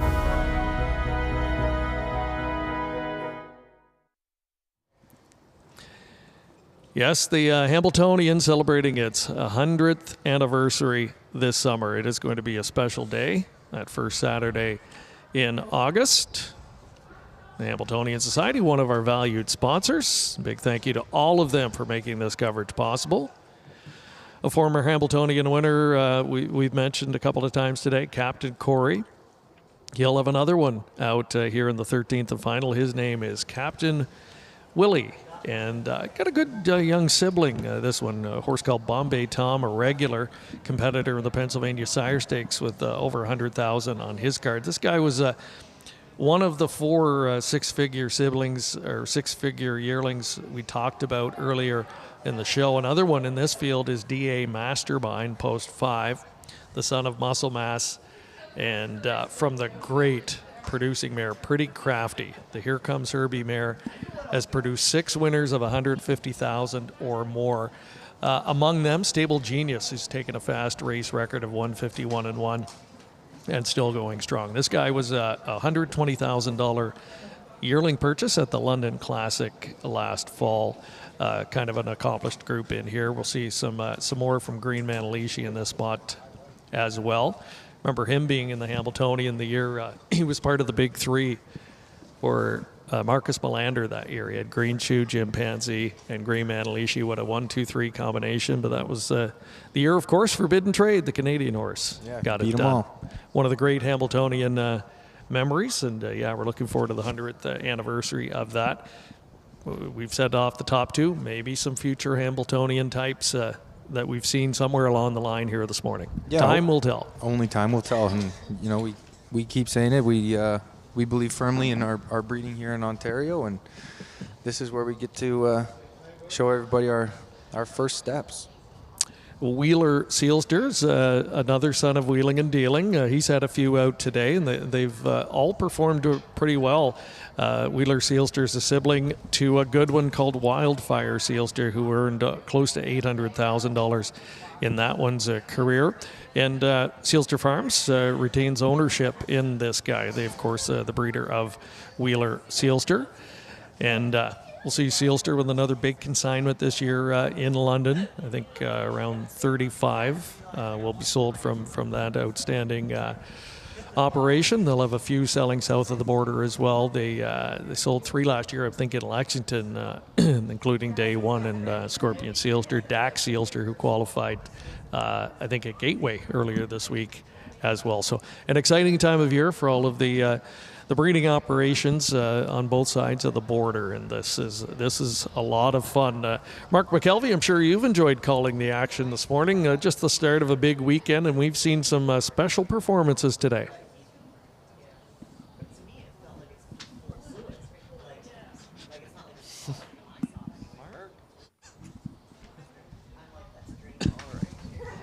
Final qualifier today, 13th. No changes here. Field of 7. 1 is Captain Willie, Captain Corey Gelding. Matt Bax trains and drives this one from the Lexington Select Sale for $100,000 US. 2 is Green Lollipop, Green Manalishi Colt.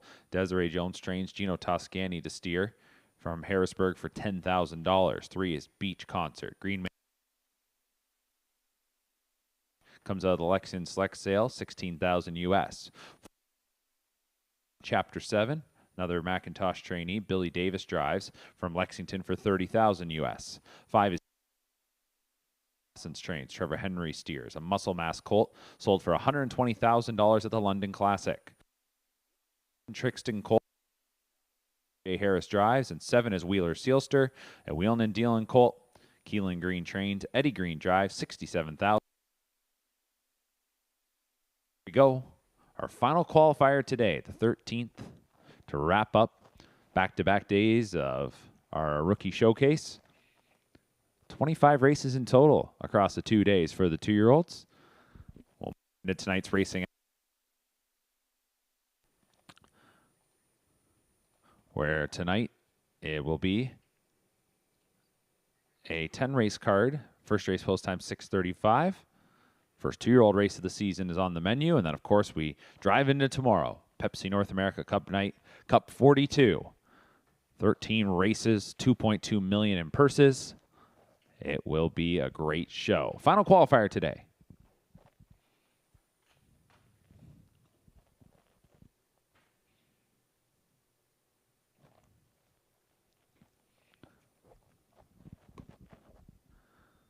They're off and trotting. A break at the start for the 3 Beach Concert.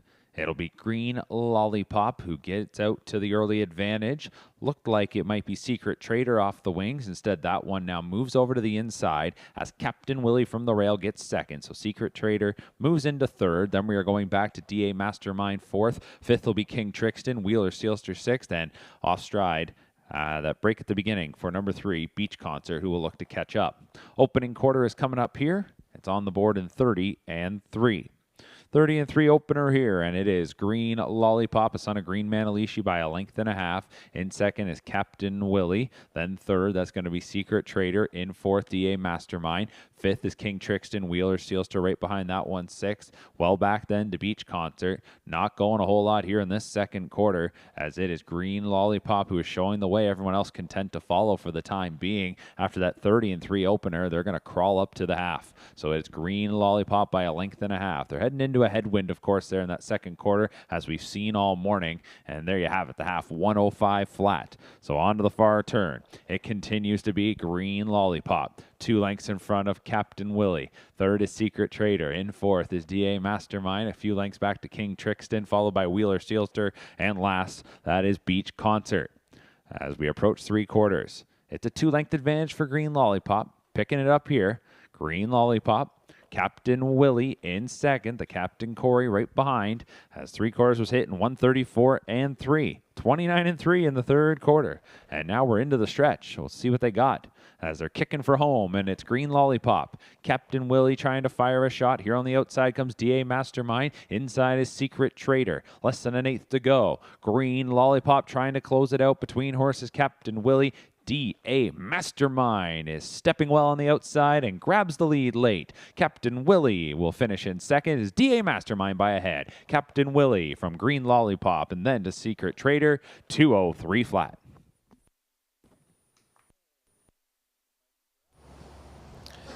D.A. Mastermind from that excellent family and gets his young career off on a winning note.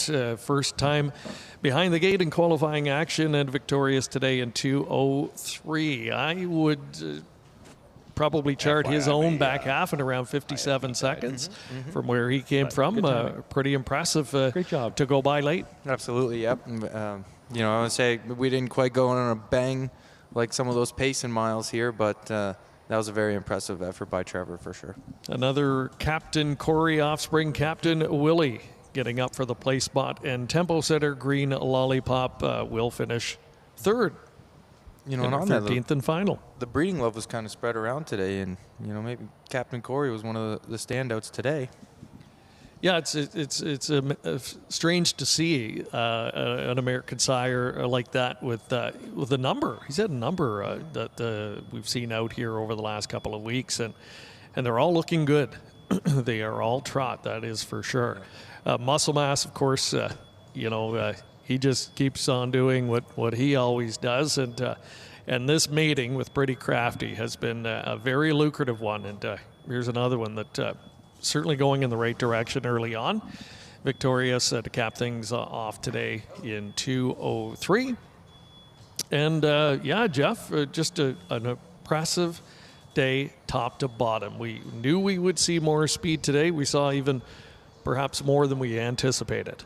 Yeah, absolutely. Like I said, I wasn't quite tuned in yesterday. I don't know if you thought today was better than yesterday, but going through the program last week was hot, and this week pretty impressive, that's for sure. So we've seen the fastest 2-year-old in Canada this season. His name is Quick Away, 153 and a 2, no wait list. Another sub 154 winner as part of the 13 race extravaganza here this morning. And a lot to look forward to over the next few weeks as they will sort themselves out quickly, and we'll see who is who in terms of both local and Grand Circuit stakes programs in the coming weeks. And we're just getting started on a busy weekend here tonight. Of course, harness racing this evening, first 2-year-old race of the year in Canada happens there. And looking ahead to tomorrow night, again, 13 races, including the $1 million Pepsi North America Cup. An incredible wagering menu, a lot happening on track. And of course, we hope you can join us for PrimeTime Racing on Game Plus and various other platforms tomorrow evening. It's going to be a lot of fun. We're going to be back next weekend as well with the Rookie Showcase, including the breakfast, complimentary owner's breakfast again next Saturday, the 21st. Jeff, great job. Thank you for joining us on late notice. Thanks for having me, Greg. That was awesome. It was a good morning. Appreciate it. And I think you liked what you saw today as well out there. Absolutely. Happy to be a part of it, and we're going to follow these horses all summer long. And we understand that you had to get somebody else to do a couple of your horses this morning so you could do this. Yeah, that's what I said. So we really appreciate that. Yeah, didn't want to leave my father by himself, so we got someone to cover me. But like I said, we'll switch up the monotony and come out here and do something different for a few hours. Yeah, it's been a whole lot of fun. We now have 2 full weekends of baby races in the books, and some big names emerging already. As mentioned, tomorrow night, if you can't be with us on track, we've got you covered with the Pepsi North America Cup coverage on Game Plus, and that begins at 10 p.m. Prior to that, from 9 until 10, we'll be on with a bit of a pregame show on our social media platforms as well. A little bit of bonus coverage. Myself, Mark McKelvey, Jamie McDonald with you tomorrow evening. We are certainly looking forward to that. Hope you enjoyed the coverage today. Thank you so much for watching the Rookie Showcase on PrimeTime Racing.